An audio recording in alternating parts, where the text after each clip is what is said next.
मेरे समस्त दोस्तों को, साथियों को, भाई बहनों को, बड़े बुज़ुर्गों को तहे दिल से नमन। राम राम, सत श्री अकाल, अस्सलाम वालेकुम, सत साहिब। दोस्तों, बहुत बार इस बात का उल्लेख हुआ है कि वो पूर्ण परमात्मा कौन है और वो कैसे मिलेंगे, कहाँ हैं, कैसे हैं, किन किन महापुरुषों ने, संतों ने, उन हंसों ने मिले हैं। इस बात का उल्लेख बहुत सारे वीडियो में हम कर चुके हैं।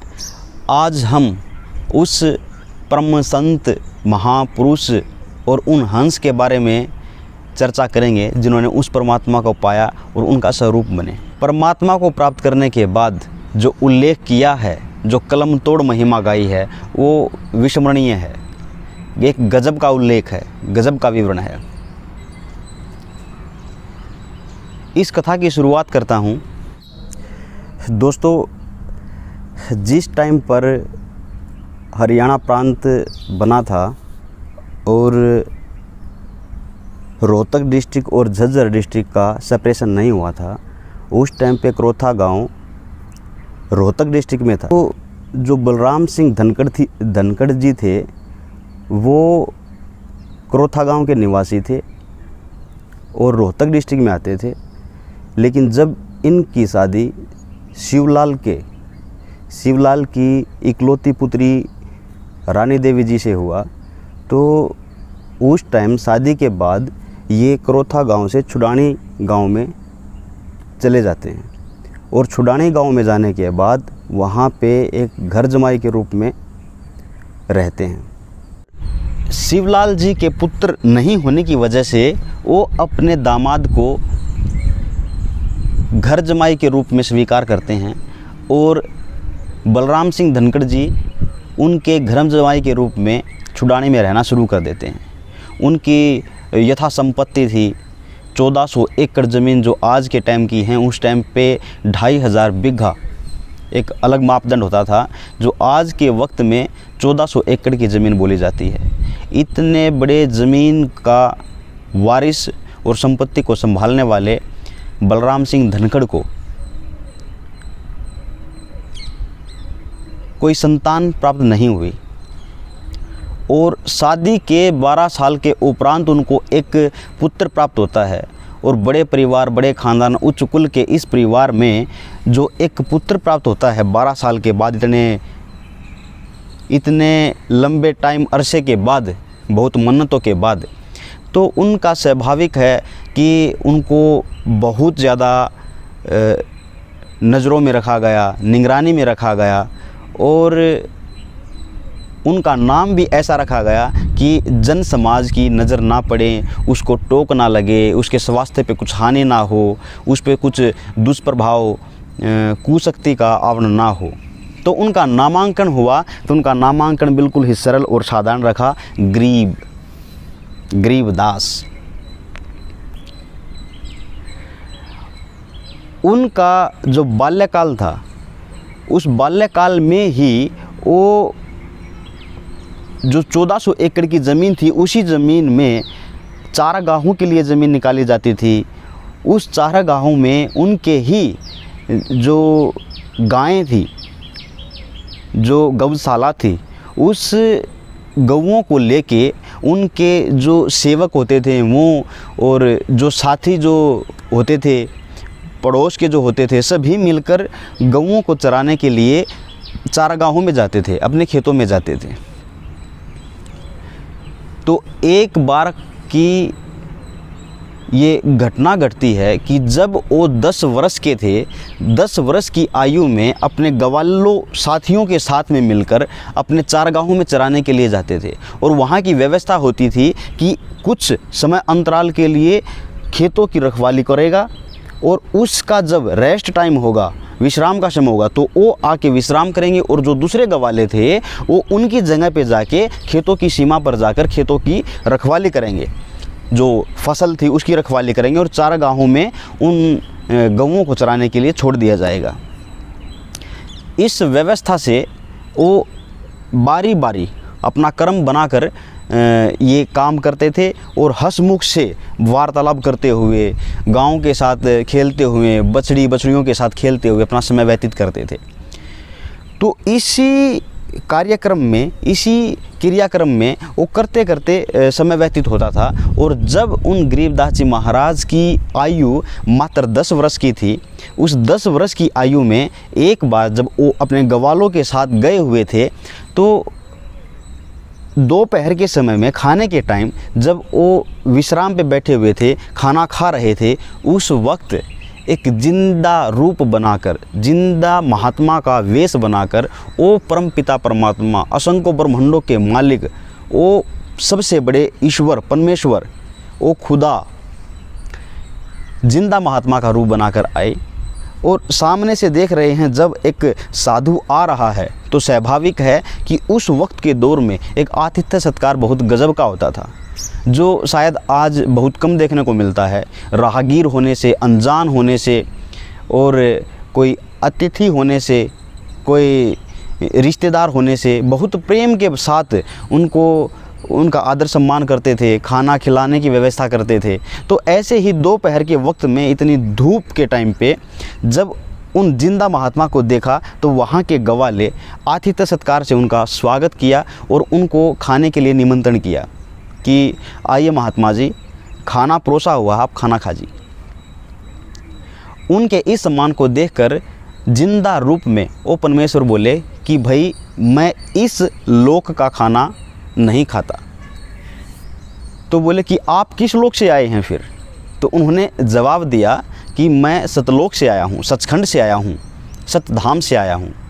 तो साधु ग्वालों ने सुनकर अचरज माना, लेकिन इतना नहीं, क्योंकि जो साधु संत होते हैं अपनी दिव्य शक्ति से, अपने ज्ञान से, अपनी अंतर आत्मा का जो उनका प्रकाश होता है, उससे वो स्वाभाविक ही आध्यात्मिक लाइन के ही शब्दावली से चर्चा करते हैं। तो उन्होंने सोचा कि ठीक है, स्वाभाविक उन्होंने इन बात को सुना और उन्होंने कहा कि ठीक है, आप वहाँ से आए हैं तो वो कितनी दूर है?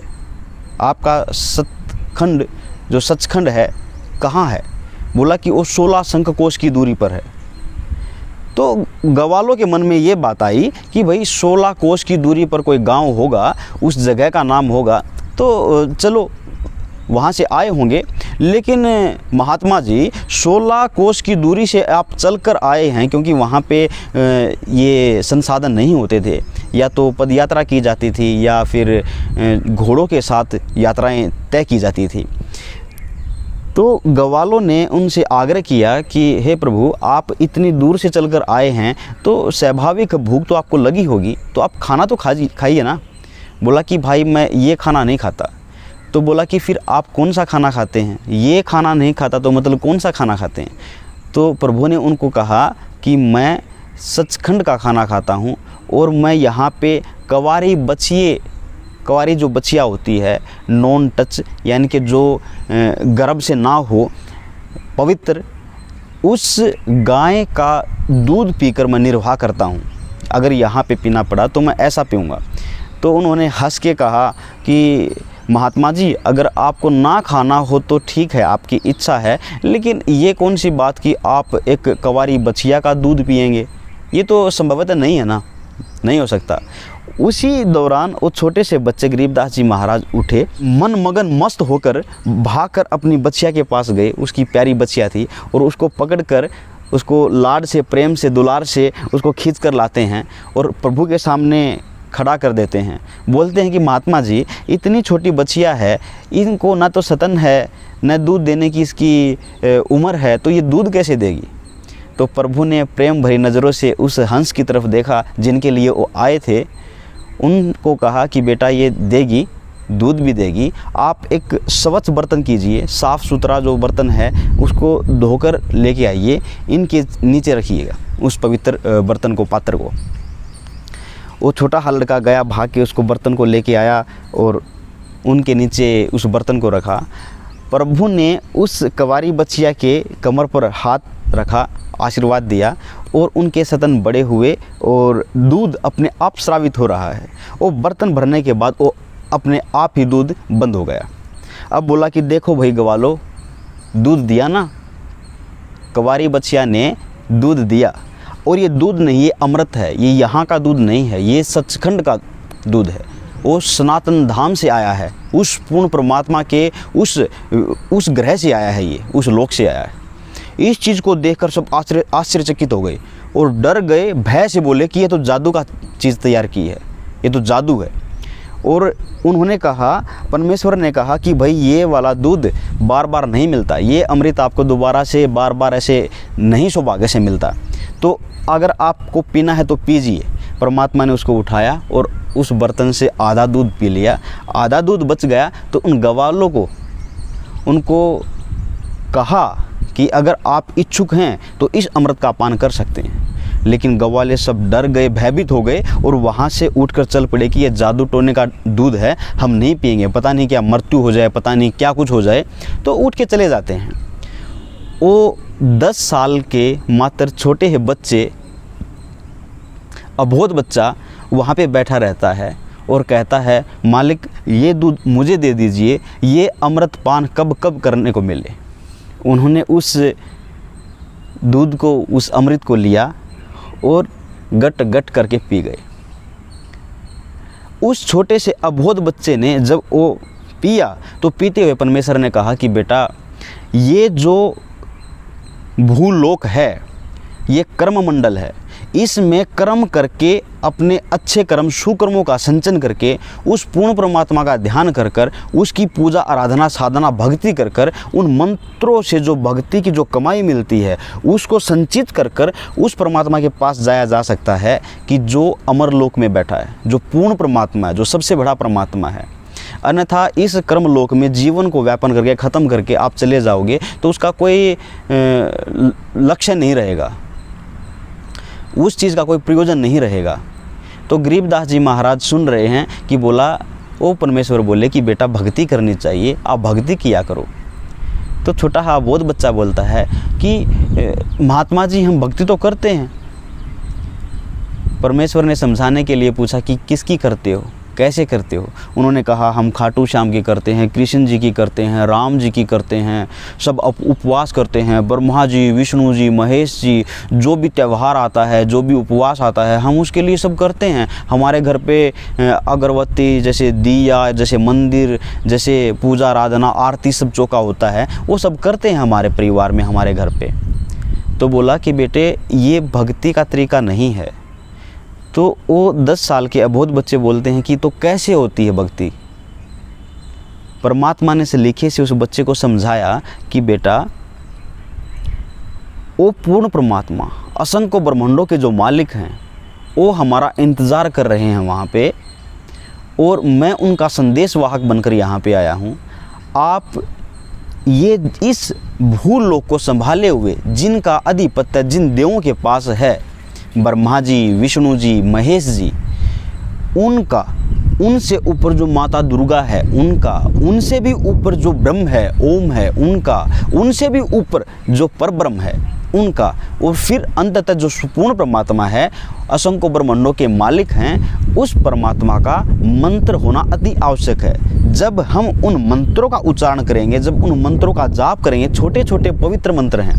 उदाहरण के तौर पे जैसे इस वक्त में अगर आपको थोड़ा छोटे से उदाहरण के तौर पे समझाऊं तो बता सकता हूं कि जैसे अगर हम सायंकाल में अपने ही कमरे में प्रवेश करते हैं तो अंधेरा होता है कमरे में, और अगर हमको प्रकाश चाहिए, रोशनी चाहिए, तो हम बिजली का जो बोर्ड होता है उसमें हम बल्ब का रोशनी के लिए बटन को प्रेस करेंगे। जैसे ही बटन को प्रेस किया, इलेक्ट्रिसिटी है, उस बिजली के प्रभाव से बल्ब रोशनी देगा। इमीडिएट बटन प्रेस किया और रोशनी आ गई। अगर हमको कुछ गर्मी महसूस हो रही है तो हमको हवा चाहिए तो हम पंखे का बटन प्रेस करेंगे। जैसे ही प्रेस किया और पंखा चल पड़ा, हवा आनी शुरू हो गई। तो इमीडिएट जैसे जब हम मंत्र का उच्चारण करते हैं, अगर हम ब्रह्मा जी का मंत्र का उच्चारण करेंगे, विष्णु जी का मंत्र का उच्चारण करेंगे, या शिव भगवान का मंत्र का उच्चारण करेंगे, या माता शेरावाली का मंत्र का उच्चारण करेंगे, या गणेश जी का मंत्र का उच्चारण करेंगे, ऐसे ही परब्रह्म, पूर्ण परमात्मा का जब मंत्र का उच्चारण करेंगे तो हमको इमीडिएट उसका प्रभाव, उसकी ताकत, उसके आनंद का महसूस होगा। वो छोटे छोटे मंत्र जैसे ओम एक मंत्र है, एक छोटा सा मंत्र है। जैसे मंत्र से लोग समझते हैं कि जैसे श्लोक होता है संस्कृत का, उसको मंत्र बोलते हैं, मंत्रों का सुहा करना होता है। ऐसा मंत्र नहीं है। वो जो शास्त्रों में लिखे हुए हैं वो श्लोक हैं। शास्त्रों में जो वर्णित हैं, शब्दावली का जो वाक्यात है, जो संस्कृत में भाषित है, वो एक श्लोक हैं। उन श्लोकों की बात नहीं है ये उस पूर्ण परमात्मा के या इस भूल लोक के अधिपत्य जिन देवों के पास है, उनके एक सूक्ष्म छोटे मंत्र होते हैं। उन छोटे मंत्रों का एक ऐसा है कि जैसे हमने बटन प्रेस किया ऐसे ही छोटे मंत्र हैं, जैसे ही उच्चारण किया तो उन देवों को पता लगता है कि हमको याद करने वाला साधक हमको पृथ्वीलोक से याद कर रहा है, मंत्रों का उच्चारण कर रहा है। मैं बड़े दुख के साथ इस बात को बयां कर सकता हूं कि मेरे दोस्त साथी लोग, प्रियजन, जन समुदाय में बहुत सारे लोगों से चर्चा की है, वो अपनी आस्था के तहत पूजा पाठ करते हैं, आरती चौका करते हैं, लेकिन उन्होंने न तो ब्रह्मा जी का मंत्र का पता है, न विष्णु जी के मंत्र का पता है, न शिव भगवान के मंत्र का पता है, न माता शेरावाली के मंत्र का पता है, न गणेश जी के मंत्र का पता है।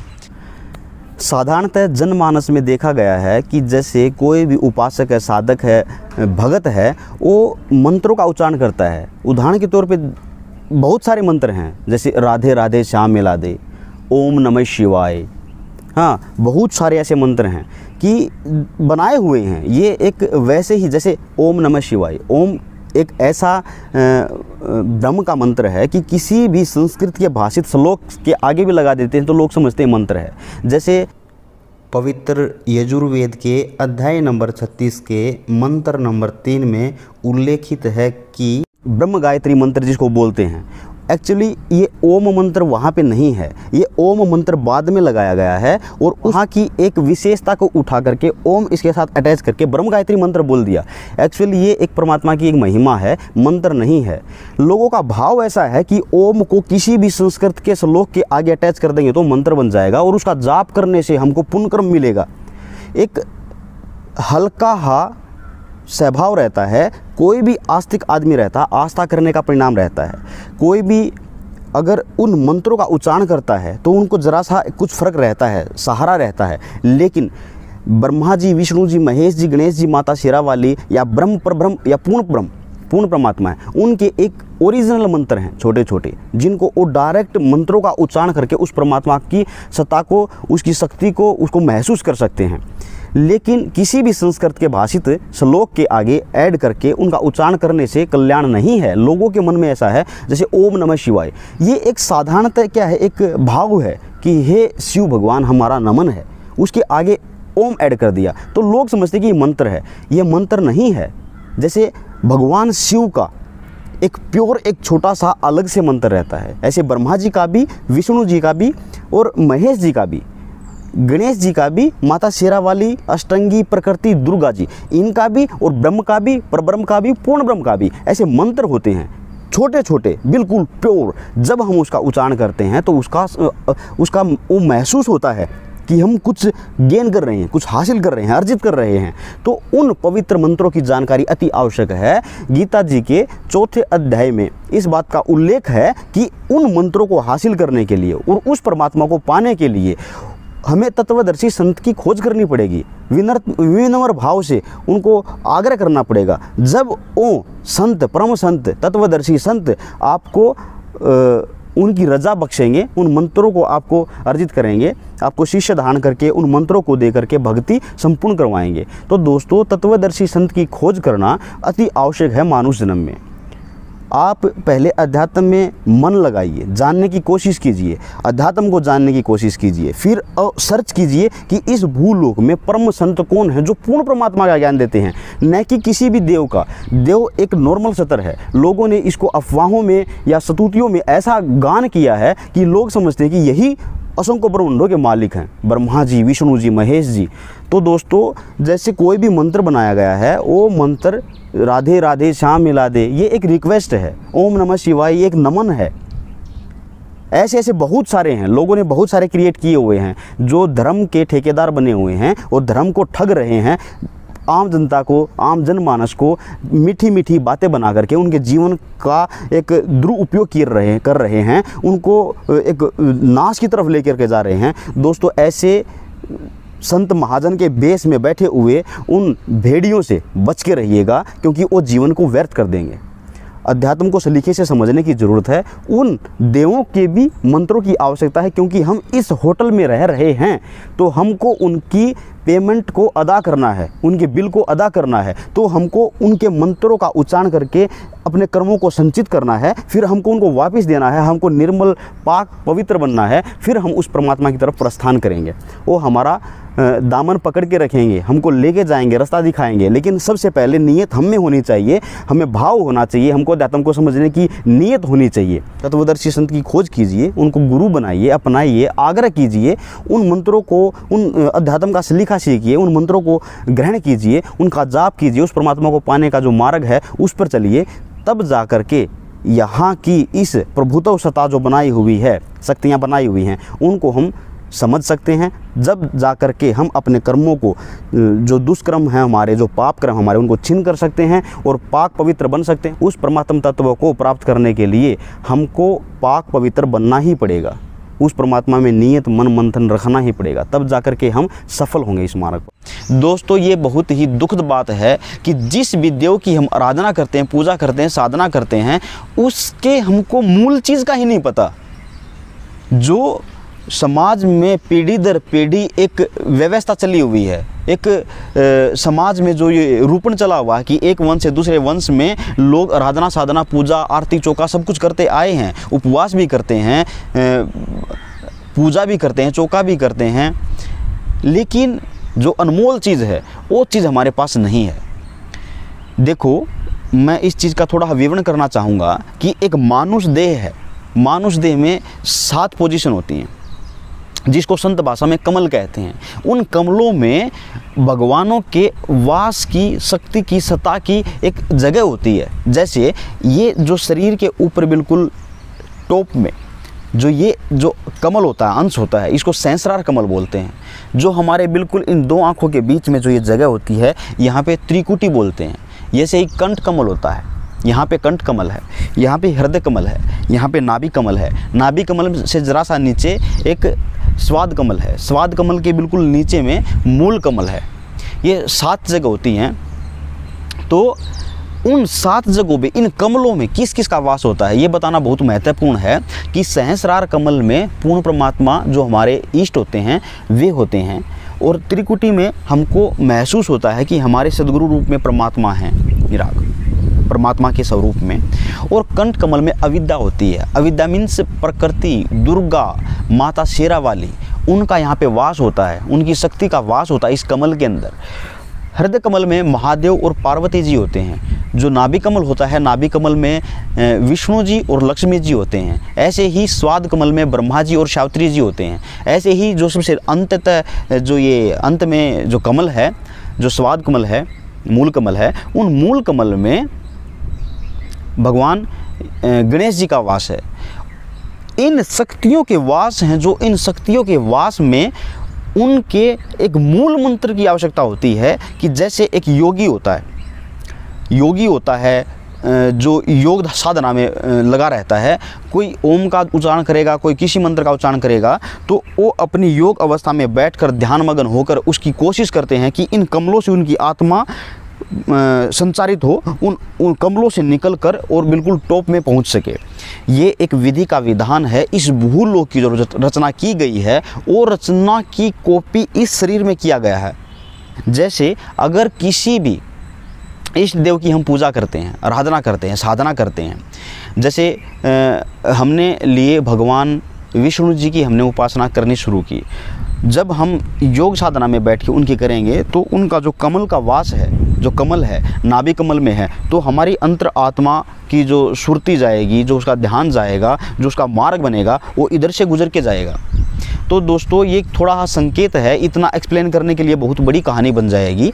तो मेरा जो संवाद है गरीबदास जी महाराज की जीवनी, उस जीवनी में छोटा सा एक कॉन्सेप्ट बताना ज़रूरी था कि भक्ति की विधि कैसे करते हैं, क्योंकि पूर्ण परमात्मा गरीबदास जी महाराज को ये विश्लेषण देके समझा रहे हैं कि हर एक देव का एक पवित्र मंत्र होता है जो आम जनमानस में नहीं पता। वो जो पवित्र मंत्र होते हैं, वो उसके लिए पूर्ण संत की तलाश की जाती है।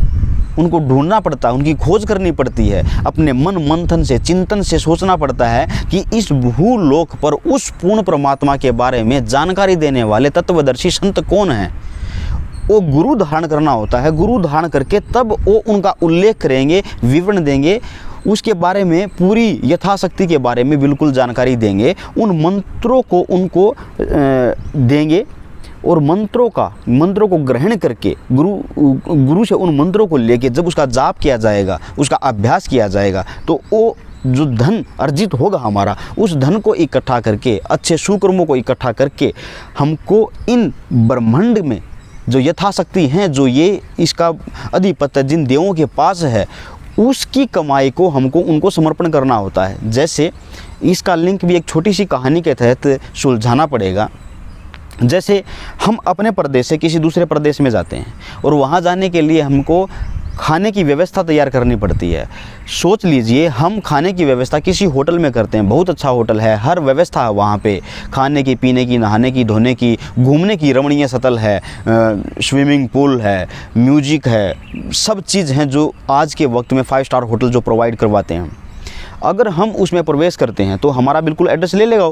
एड्रेस लेने के बाद में हम 1 हफ्ता रहेंगे या 15 दिन रहेंगे, महीना भर रहेंगे या जितना लंबा रहेंगे, जितना हम खाना खाएंगे, जितना टाइम तक हम रहेंगे, जो उसकी जो पॉलिसीज़ होती हैं उसके तहत हमारा बिल बनता जाएगा, बिल जनरेट होता रहेगा। जो हम खाएँगे, जो हम लेंगे, जो हमारा रेंट रहेगा, जो हम किसी जो नौकर रहता है, जो सर्विस देने वाला रहता है, उसको जब हम इस्तेमाल करेंगे स्विमिंग के लिए, वॉशिंग के लिए, हर एक चीज़ के लिए अलग अलग टर्म कंडीशन के तहत उसका बिल तैयार होता है।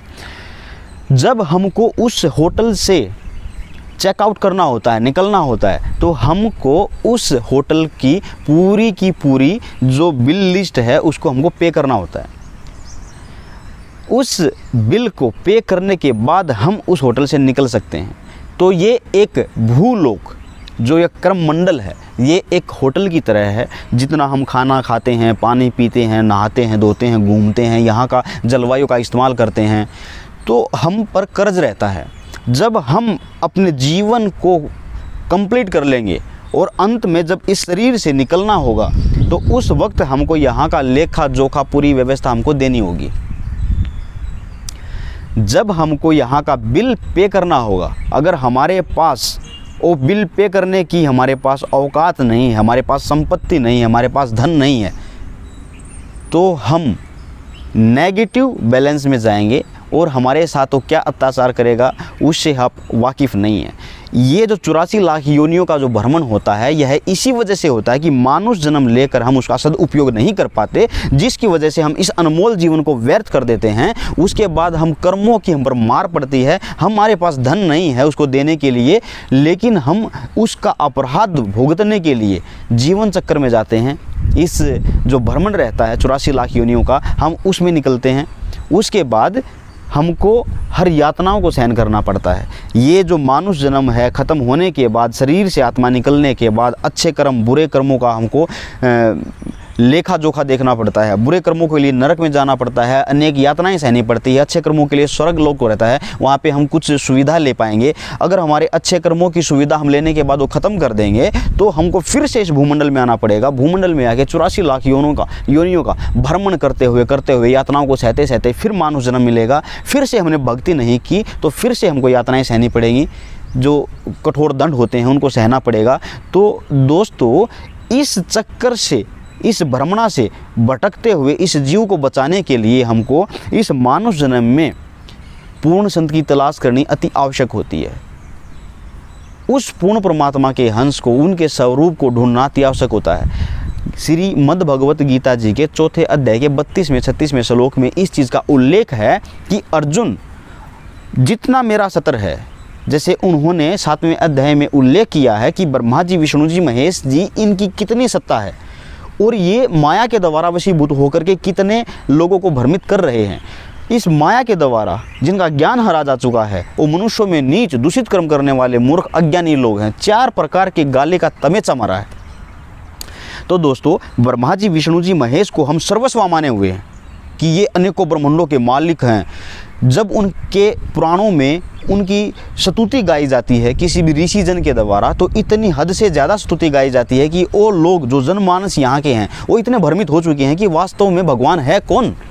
श्री ब्रह्मा जी के पुराण को पढ़ा जाता है, विष्णु जी के, शिव जी के, तो उसमें हर एक देव की इतनी महिमा गाई जाती है कि लोग आश्चर्यचकित है कि भगवान कौन है भाई, किसकी करें। अगर हम इंद्र की स्तुति सुनते हैं तो वो इस हद से ज़्यादा हो जाता है, उसको भगवान बना कर बैठा दिया जाता है। जब अतिथि आता हो तो उसको भगवान का दर्जा दिया जाता है। उसके स्वागत के लिए जो स्तुति की जाती है वो भी इतनी अनोखी होती है कि उसको भगवान के स्वरूप बना दिया जाता है।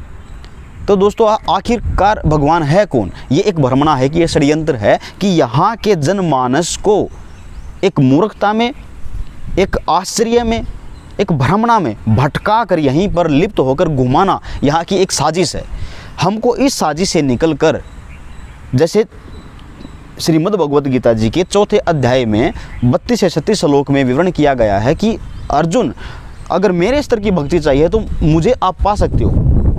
8वें अध्याय में बताया हुआ कि मैं ब्रह्म हूँ, मेरा ओम मंत्र है। अगर आप मेरी आराधना करेंगे, साधना करेंगे तो आप मुझे प्राप्त होंगे। 8वें अध्याय में बताया गया है कि मैं ब्रह्मलोक पर्यंत सब पुनरावृत्ति में है। अगर आप मेरा जाप करेंगे, मैं ब्रह्म हूँ, मेरा ओम मंत्र है, तो आप ब्रह्मलोक में आ सकते हैं। लेकिन ब्रह्मलोक तक का भी जीवन पुनरावृत्ति में है, ये फिर से संचारित होगा, फिर इससे भ्रमणा और जन्म मृत्यु ऐसे चलता रहेगा।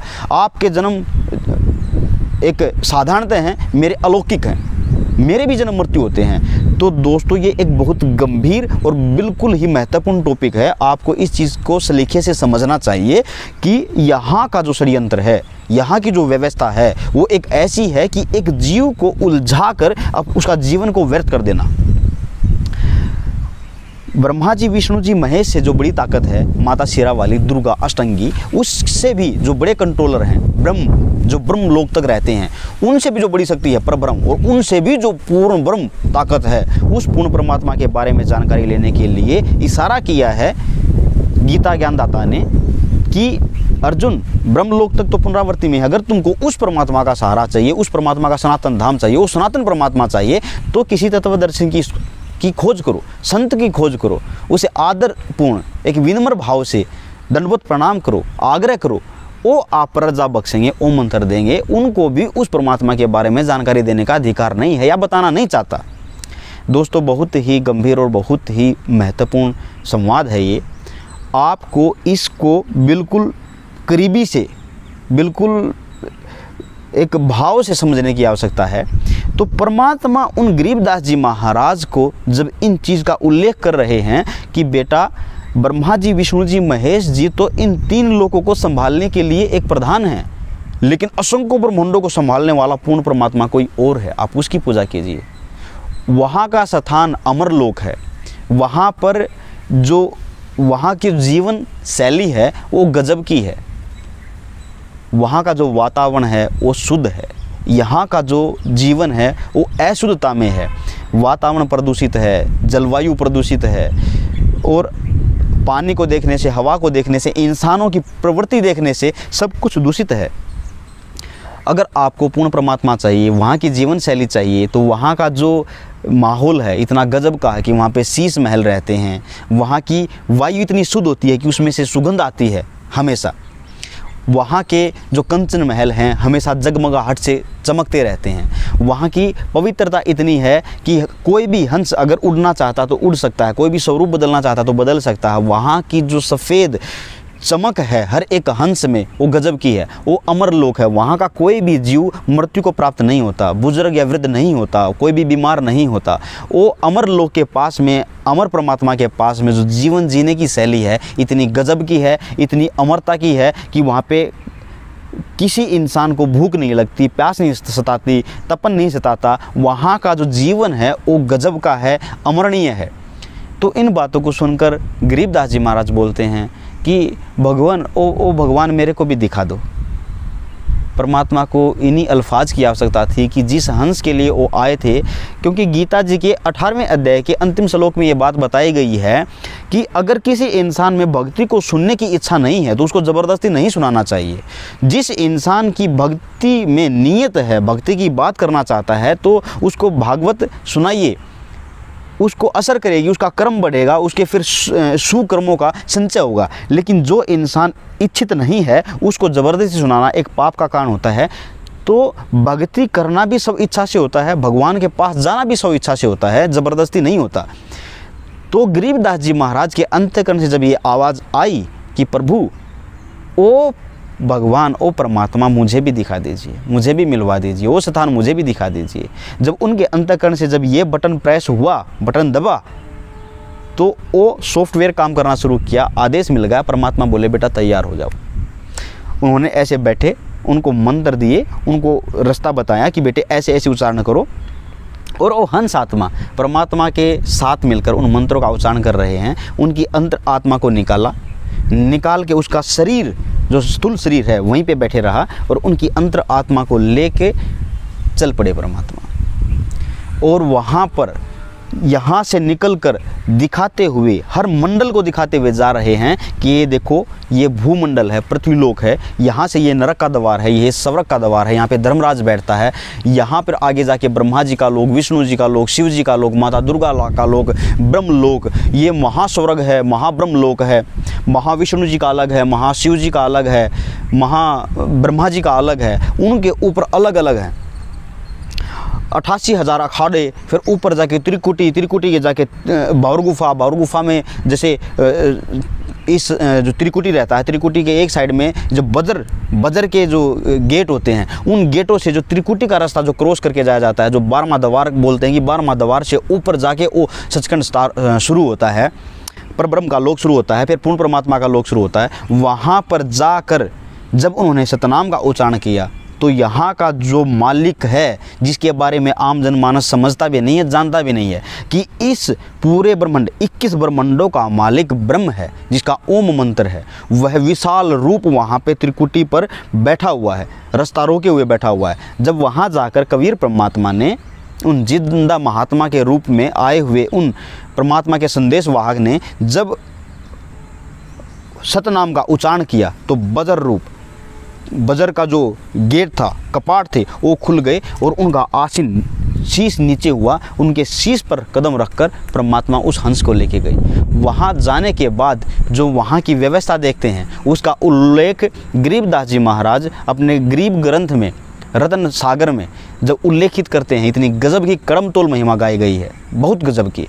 वहाँ जाने के बाद क्या देखते हैं कि उनका स्वागत के लिए वहाँ की हंस आत्माएं जो ज़मीन से भी ऊपर कदम उठाए हुए थे, उनका तेजोमय शरीर था, हर एक अंश का, हर एक हंस का, हर एक आत्मा का, उनका स्वप्रकाशित शरीर था। शरीर से प्रकाश निकल रहा है, इतना निर्मल, इतना स्वच्छ, इतना प्रकाशित, जैसे बर्फ़ होती है, बर्फ़ एक चमकती हुई दिखाई देती है, जब प्रकाश पड़ता है तो और चमकती है, जैसे हिमालय पे देखने से या वैसे भी बर्फ़ को देखने से शीतलता महसूस होती है। ऐसे ही उन आत्माओं में से प्रकाश निकल रहा है, उनको उनके स्वागत के लिए कि पृथ्वीलोक से हमारा कोई भाई आया है, तो उसको देखने के लिए उनके स्वागत में लाइन बनाए हुए हैं। कोई फूलों की वर्षा कर रहा है, कोई यशोगान कर रहा है, कोई उसका स्वागत में स्तुति कर रहा है कि आइए। और वहाँ का जो माहौल देखकर इतना मंत्रमुग्ध होते हैं गरीबदास जी महाराज। कहते हैं कि वहाँ के हंस, वहाँ की आत्मा, वहाँ की जलवायु, वहाँ का वातावरण, वहाँ का जो महल, वहाँ के शीश महल, वहाँ की जगमगाहट इतनी गजब की है कि उल्लेख करने से भी हम उस चरम सीमा को प्राप्त नहीं कर सकते, क्योंकि यहाँ पे एक मृत लोक है, सब नश्वर है, वो नश्वर नहीं है, वहाँ पे अमर लोक है। वहाँ की व्यवस्था देखकर जब गरीबदास जी महाराज को जब वो जिंदा रूप में लेके गए वहाँ पे, और परमात्मा वहाँ पे तख्त पे विराजमान हैं, वहाँ के उनके ऊपर में जो श्वेत छत्र लगाया हुआ है, वहाँ से स्वर प्रकाशित प्रकाश निकल रहा है। यहाँ से जाने के बाद उनकी आँखों की दिव्य दृष्टि दी जाती है उस परमात्मा को देखने के लिए, जो आत्मा की जो दृष्टि होती है और जो ज्ञान की और जो परमात्मा के सहारे की जो रोशनी होती है, आँखों की दिव्य दृष्टि, उससे उस परमात्मा को देख सकते हैं। वरना उस परमात्मा को यहाँ की पाप आत्मा देखने के लिए भी सक्षम नहीं है। वहाँ जाने के बाद उस परमात्मा के प्रकाशित स्वरूप को देखते हैं, उस श्वेत गुंजन के नीचे, उस छत्र के नीचे परमात्मा विराजमान है। वहाँ जाकर यहाँ के जो जिंदा महात्मा थे, चवर उठाया, उन पर चवर करना शुरू कर दिया। ऐसा जब चवर करना शुरू किया तो गरीबदास जी महाराज देख रहे हैं कि ये जिंदा महात्मा यहाँ का सेवक है और पूर्ण परमात्मा तो ये हैं जो यहाँ इस सिंहासन पर विराजमान है। तो यहाँ से गए हुए जिंदा महात्मा जब वो चंवर लेकर परमात्मा पर चंवर कर रहे हैं तो गरीबदास जी महाराज समझते हैं कि ये तो यहाँ का कोई सेवक नौकर चाकर रहेगा, इतने बड़े असंख्य ब्रह्मांडों के मालिक तो यहाँ पे बैठे हुए हैं। और जब ये सोचते सोचते जब असंख्य ब्रह्मांडों के मालिक को सौ प्रकाशित वो परमात्मा वहाँ से सिंहासन से उठे और जो यहाँ से गए हुए जिंदा महात्मा थे वो उस सिंहासन पर बैठे, तो उसको आश्चर्य लगा गरीबदास जी महाराजों को कि ये असंख्य ब्रह्मांडों के मालिक हैं, पूर्ण परमात्मा हैं, वो भगवान वहाँ से उठकर खड़े हो गए और यहाँ से गए हुए जिंदा महात्मा वहाँ पर सिंहासन पर बैठ गए। तो अब बहुत बच्चा सोचता है कि यहाँ का ये एक अच्छा सेवक होगा, एक अच्छी आत्मा होगी, एक जाना माना चेहरा होगा। तो तभी क्या करते हैं, वो पूर्ण परमात्मा उस चंवर को लेते हैं, वो चंवर खुद करते हैं सागर के। तो चंवर कर रहे पूर्ण परमात्मा उन जिंदा महात्मा के शरीर में समावेश हो जाते हैं और वो एक जिंदा महात्मा के रूप में ही रहते हैं और चंवर अपने आप उसी यथास्थान से चंवर अपने आप हो रहा है। इस अद्भुत लीला को देखकर उनके समझ में आ गया था कि यही पूर्ण परमात्मा असंख्य ब्रह्मांडों के मालिक अपने शरीर को एक छोटे रोशनी में ढालकर, एक छोटे आकार में ढालकर, अपने शरीर के ऊपर आवरण चक्कर लगाकर एक सरल साधारण मनुष्य का रूप बनाकर पृथ्वीलोक पर जाते हैं और पृथ्वीलोक पर जाकर उस अमर परमात्मा की कथा बताते हैं। क्योंकि वेदों में भी इस चीज़ का उल्लेख किया गया है कि वह पूर्ण परमात्मा समय समय पर अपने तेजों में आकार को एक हल्के चंवर में ढालकर इस पृथ्वीलोक पर आता है और कविताओं के माध्यम से उस परमात्मा के बारे में उल्लेखित, वर्णित और भाषित शब्दों को उजागर करता है, उस पूर्ण परमात्मा के बारे में ज्ञान देता है। वो एक कवि की उपाधि प्राप्त करता है और यहाँ पे रहते रहते वो कवारी बचिया से अपना जीवन व्यापन करता है। जब वो पूर्ण परमात्मा आता है तो प्रकाशित बिजली की तरह आता है और यहाँ पर आकर एक शिशु रूप धारण करता है, न कि एक माँ के गर्भ से जन्म लेता है। वेदों में इस चीज़ का उल्लेख है, लेकिन सनातन में भी इतना वक्त से, वैदिक काल से समय व्यतीत होते हुए आज कलयुग का 5505 वर्ष भी बीत चुका है, आज तक किसी जनमानस के कान में ये बात नहीं आई कि वो पूर्ण परमात्मा सह शरीर है अपने सतलोक, सतधाम, सचखंड में, सनातन धाम में। वहाँ पे वो सनातन परमात्मा, अमर परमात्मा, असंख्य ब्रह्मांडों के मालिक पूर्ण परमात्मा हमारा इंतज़ार कर रहे हैं, वो शरीर में विराजमान है और वही परमात्मा अपना आवरणित रूप बनाकर इस पृथ्वीलोक पर आते हैं, ज्ञान को उजागर करते हैं, लोगों को संबोधित कर करके, ज्ञान को समझा करके, कविताओं के माध्यम से कवि की उपाधि धारण कर करके और एक कवारी बच्चा से अपना जीवन व्यापन, वो अमृत, वहाँ का आया हुआ अमृत को पीकर निर्वाह कर और यहाँ से जाते हैं। ये एक लीला करते हैं, उनको यहाँ के एक खान पान की उस चीज़ की आवश्यकता ही नहीं है। जब वो पूर्ण परमात्मा 650 साल पहले कबीर परमात्मा के रूप में आए थे तो उन्होंने भी यही एक जीवन लीला, जीवन व्यापन जो 120 वर्ष तक इस भूमंडल में मृतलोक में रह के गए थे, उन्होंने यही लीला की थी कि जो बिजली स्वरूप में आए और वहाँ पे अष्टानंद नाम के ऋषि देख रहे थे इस ब्रह्म मुहूर्त के वक्त में, वहाँ पे गंगा घाट से जो जल होता है, बहती हुई गंगा के घाट से जो जल उछलकर जो बाहर जाता है, उससे जो पानी वहाँ पे इकट्ठा हुआ उस झील में, वह लहर तारा तालाब के नाम से प्रसिद्ध है। और वहाँ पे एक ब्रह्म मुहूर्त के टाइम पर अष्टानंद नाम के ऋषि वहाँ पे ब्रह्म मुहूर्त के टाइम पर अपनी साधना करते थे। जब वो साधना कर रहे थे तो उस समय में पूर्ण परमात्मा असंख्य ब्रह्मांडों के मालिक एक बिजली नुमा आकार से आए और उस साधना करते हुए उसने उस प्रकाश को देखा और प्रकाश को देख के जब हमारी आंखें बंद होती हैं तो उसका हल्का सा रूप हमको दिखाई देता है। अगर हम सूर्य को ऊपर देखेंगे और देखने के बाद आंखें बंद होंगी तो बंद होने के बाद सूर्य की परिक्रमा करते हुए वो लीला हमको दिखाई देगी हल्के रूप में। तो ऐसे ही जब अष्टानंद नाम के ऋषि ने अपनी साधना करते हुए उस वक्त उनको देखा, उस परमात्मा के उस प्रकाश को देखा, उस प्रकाश को देख के जब उनकी आंखें बंद होते हुए उसने शिशु का रूप दिखा और वो लहर तारा तालाब में आके कमल के रूप पर विराजमान हो जाते हैं, कमल के फूल पर विराजमान हो जाते हैं। अष्टानंद ऋषि एक आनंदित हो जाता है कि मैंने इतना प्रकाशित चीज़ देखी है, उसमें शिशु का रूप देखा। मैं अपने गुरुदेव से श्री रामानंद श्री रामानंद जी महाराज से इस मेरी ज्ञान का प्रकाश है या मेरी भ्रमणा भटकना है, उनसे इस बात के बारे में पूछूंगा। तो वो जैसे ही अपना साधना को कंप्लीट करके आश्रम में जाते हैं और वहाँ रामानंद जी महाराज से पूछते हैं कि प्रभु, मैंने एक सुबह सुबह ब्रह्म मुहूर्त के टाइम पे ऐसी लीला देखी है कि इस प्रकाश से एक प्रकाशित बिजली आती है, जब मैं देखती हूँ मेरी आंखें बंद होती है तो उसमें शिशु रूप दिखाई देता है। ये मेरी भक्ति की उपलब्धि है या मेरी भ्रमणा भटकना? तो यहाँ के जो ऋषि हैं, महर्षि हैं, ऋषिगण हैं, सबको यही बात समझ में आती है कि किसी भी देवता ने जब जन्म लिया है तो माँ के गर्भ से लिया है। तो यहाँ की अवधारणा यही है और जनमानस में यह बात बैठी हुई है, दिमाग में बैठी हुई है, तोते की तरह रटाई हुई ये चीज़ें हैं कि आएगा तो माँ के गर्भ से जन्म लेगा। लेकिन वेदों में प्रमाण है कि कबीर परमात्मा भगवान है। कैसे? जब वो परमात्मा बिजली नुमा आकृति से आए तो अष्टानंद, तो उन्होंने अपने गुरुदेव से इस चीज़ को पूछा कि ये मेरी भ्रमणा भटकना है या मेरी भक्ति की उपलब्धि है। तो उन्होंने बताया कि वो जो बिजली नुमाई है वो ऊपर के देवगुणों से आई हुई कोई विशेष शक्ति है और यहाँ पर पृथ्वीलोक पर किसी माँ के गर्भ से जन्म लेगी और जन्म लेने के बाद अपनी लीलाएँ करके चले जाएंगे। यहाँ की ये एक अंततः सोच यही है। लेकिन वास्तव में क्या था कि वो परमात्मा आए, लहर तरा तालाब में कमल के फूल पर वो शक्ति विराजमान हुई, एक शिशु का रूप बनाया। नीरुनिमा जो गौरी शंकर और सरस्वती जो ब्राह्मण कुल से थे, लेकिन वहाँ के उस वक्त के ब्राह्मण कुल के ही वंश के लोगों ने उनसे ईर्ष्या करनी शुरू कर दी थी, क्योंकि वो एक लालच से पठन पाठन नहीं करते थे।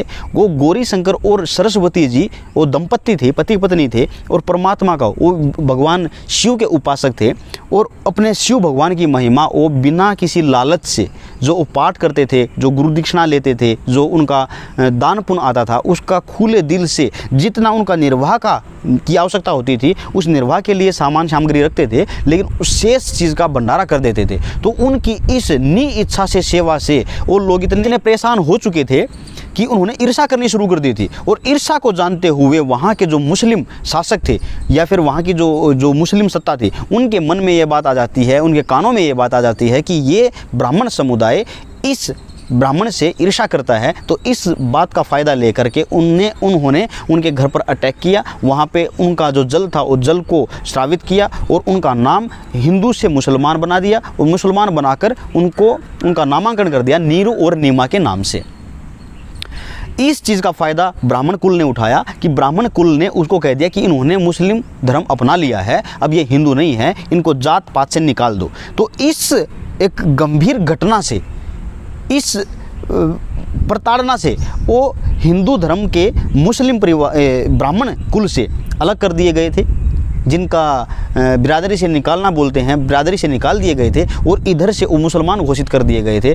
तो लेकिन उनकी हृदय में जो महादेव के प्रति जो आस्था थी, श्रद्धा थी, वो कम नहीं हुई। तो गंगा में प्रवेश करना उनका बंद कर दिया गया था। लेकिन गंगा से जो पानी निकल के जाता है लहर तरा तालाब में, वहाँ पे वो प्रतिदिन स्नान करते थे, अपनी जो आराधना साधना होती थी वो कंप्लीट करके घर पे वापस आते थे ब्रह्म मुहूर्त से पहले, सुबह होने से पहले, ब्रह्म मुहूर्त के टाइम पे।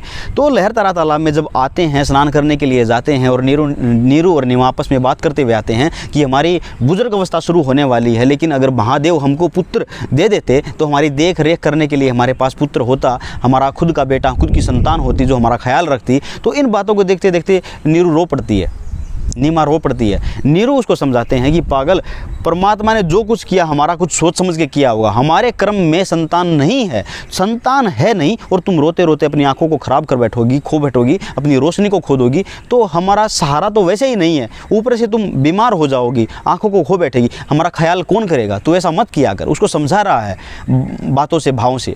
तो वो लहर तरा तालाब पर आ जाते हैं। आने के बाद में नहाने के लिए जब नीमा नहाकर बाहर आकर वस्त्र चेंज कर लेती है, उसके बाद में जो नीरू है नहाने के लिए प्रवेश करता है, तो वो नीमा देख रही है सामने कि एक कमल के फूल पे कुछ वस्तु हिल रही है।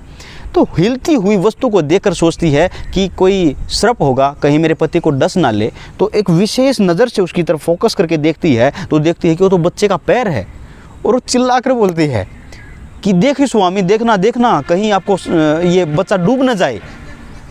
तो नीरू एक ऐसे आश्चर्यचकित आवाज़ को सुनकर भयभीत हो जाता है, लेकिन सोचता है देखो कितनी पागल हो गई है कि उसने पानी में भी, और कमल के फूल, इतना नाजुक कमल का फूल होता है, उसके ऊपर भी बच्चा दिखाई देने लगा। हे प्रभु, सद्बुद्धि दो इसको हिम्मत दो। लेकिन उसकी फिर से कसक से आवाज़ आई कि देखो जी स्वामी जी, बच्चा डूब न जाए, देखो एक बार, देखो कमल के फूल पर। उनकी इस एक विशेष आवाज़ को सुन के, कसक को सुन के एक बार उसने उस कमल के फूल की तरफ देखा तो वहाँ पर वो शिशु रूप में परमात्मा विराजमान थे। उस कमल के फूल के समेत इसको उखाड़ कर देकर उसको नीमा को, सरस्वती जी को, वो बच्चे को सौंप देते हैं। और उस बच्चे को देखकर, उसकी कोमलता, उनके प्रकाशित स्वरूप को देखकर इतने मंत्रमुग्ध हो जाती है, इतने प्रेम में डूब जाती है कि उसको अपने कलेजे से लगाकर इतना प्रेम जताती है कि सोच सकते हैं कि जिस परमात्मा का नाम और मंत्र का उच्चारण करने से इतनी अंतर आत्मा में इतनी शांति, प्रबलता, मजबूती, ताकत आती है, तो जिस परमात्मा के स्वरूप को उसने कलेजे को, अपने बदन को लगाया होगा, तो उस माँ में कितना प्रेम आया होगा, कितना आनंद मिला होगा, उस चरम सीमा को हम बयान नहीं कर सकते। तो उसके स्वभाव के देखकर नीरू नहाते नहाते सोचता है कि हम ब्राह्मण कुल से वैसे ही निष्कासित कर दिए गए हैं, हमारा मुसलमान धर्म में नामांकित कर दिया गया है, तो हमारी जो दुनिया दुश्मन बनी हुई है, ऐसे माहौल में हमें संतान है नहीं। अब ये संतान, ये जो चमत्कार हुआ है, परमात्मा ने हमको बच्चा दिया है, अगर हम इस बच्चे को लेकर हमारे घर में जाएंगे और लोग हमसे पूछेंगे कि भई ये बच्चा किसका चुरा कर लेकर आए हो, तो हमारा यकीन करने वाला कोई नहीं है कि लहर तरा तालाब पर मात्र कमल के फूल पर, इतने नाजुक फूल के ऊपर ये शिशु बैठा हुआ था, हमारा कोई विश्वास नहीं करेगा। तो हमको इस एक्स्ट्रा पाप से, एक्स्ट्रा यातना से, जो अतिरिक्त जो हम पर यातना होने वाली है, जो षड्यंत्र होने वाला है, हमको इनसे बचना चाहिए। बाहर आकर अपनी पत्नी से, सरस्वती से, अपनी पत्नी से, नीमा से वो बोलते हैं कि आप इस बच्चे को यहीं छोड़ दो, हम इनको अपने साथ लेके नहीं जा सकते, क्योंकि इस घटना के बाद जो होने वाली घटना है वो बहुत ही दयनीय होगी, दंडनीय होगी, बहुत ही प्रताड़ित करने वाली होगी। क्योंकि लोग हमसे पूछेंगे कि इतना अच्छा, कुशल और उच्च कुल का दिखने वाला पुत्र कहाँ से लेकर आए, तो हमारे पास जवाब नहीं होगा। हम बोलेंगे लहर तारा तालाब पर कमल के फूल पर ये विराजमान था, हम वहाँ से लेके आए हैं, इनके पास कोई नहीं था माता पिता, तो डूबते हुए बच्चे को बचाकर उठाकर हम लेके आए हैं। तो इस बात को सुनने वाला, समझने वाला कोई नहीं रहेगा और वापस उल्टा हमको ही डांटेंगे, प्रताड़ित करेंगे। तो नीमा, हमको इस बच्चे को यहीं रखना चाहिए। लेकिन वो पुत्र प्रेम में, उस स्नेह में, उसमें आनंद में विभोर हुई वह माई बोलती है कि मैं उन दुनिया वालों की हर प्रताड़ना को स्वीकार कर सकती हूँ, लेकिन इसको मैं छोड़ नहीं सकती। पता नहीं इसमें विशेष मेरी आस्था, विशेष प्रेम, विशेष लगाव क्यों हो गया। फिर नीरू बोलता है कि हम देश निकाला तक मिल सकता है, हमको समाज से बहिष्कृत तो किया गया है, लेकिन यहाँ से भी हमको बाहर निकाल देंगे धक्के मारकर। वो बोलती है कि मैं इसके लिए देश निकाला भी ले सकती हूँ, लेकिन इस बच्चे को मैं अपनी नज़रों से दूर नहीं कर सकती। उस प्रेम में डूबी उस माई का प्रेम के उस सीमा के, उस जो चरम सीमा, उस मार्मिकता को बयान करना बहुत ही मुश्किल है, बहुत ही दुर्लभ है।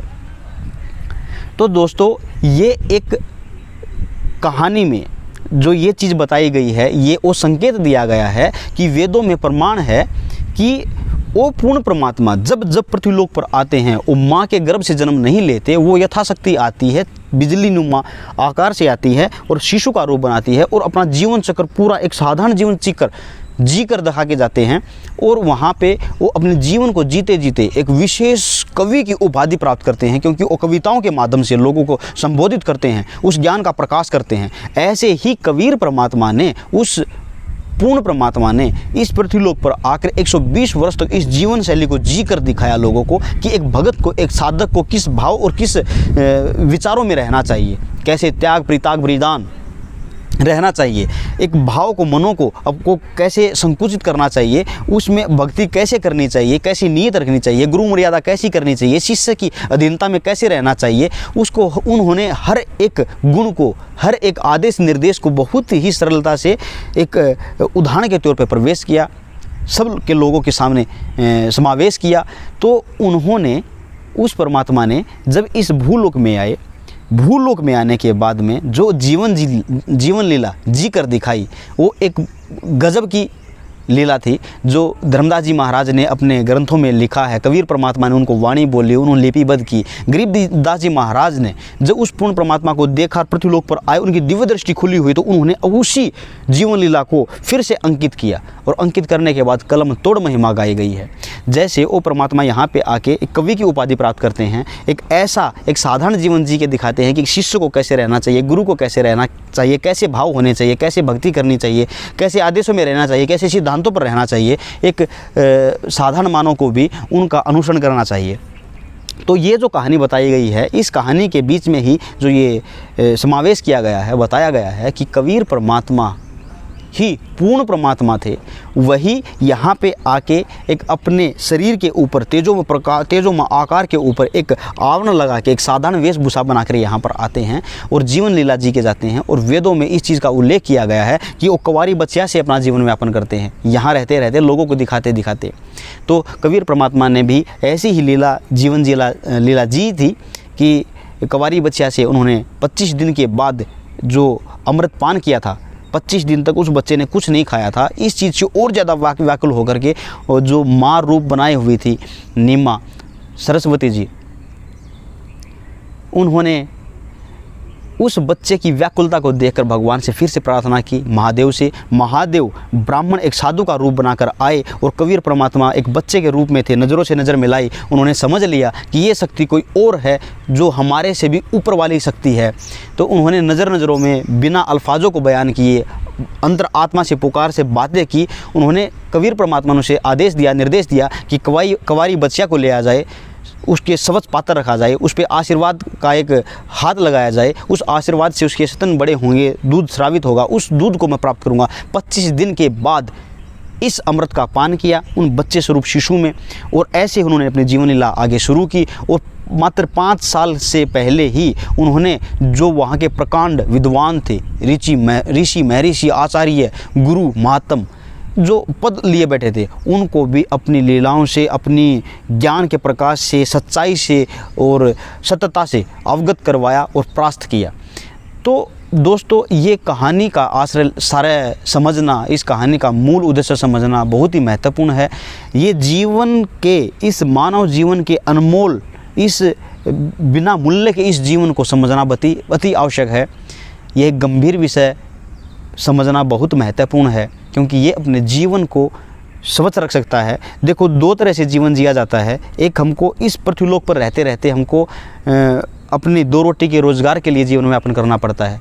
एक, इसमें निर्वाह करने के लिए हमको एक व्यवस्था करनी पड़ती है। एक दूसरी तरफ हमको अपनी आध्यात्मिक जीवन जीने के लिए, अपनी अंतर आत्मा की पुकार के लिए, अंतर आत्मा की आगे की व्यवस्था के लिए जीवन जीना पड़ता है। तो संसारिक और आध्यात्मिक ये दोनों एक साथ लेके चलना पड़ता है। तो हम कैसे न कैसे अपना जो संसारिक जीवन है वो तो बैलेंस कर लेते हैं, पढ़ाई के माध्यम से, किसी रोज़गार के माध्यम से, किसी काम के माध्यम से, किसी भी व्यवस्था के माध्यम से।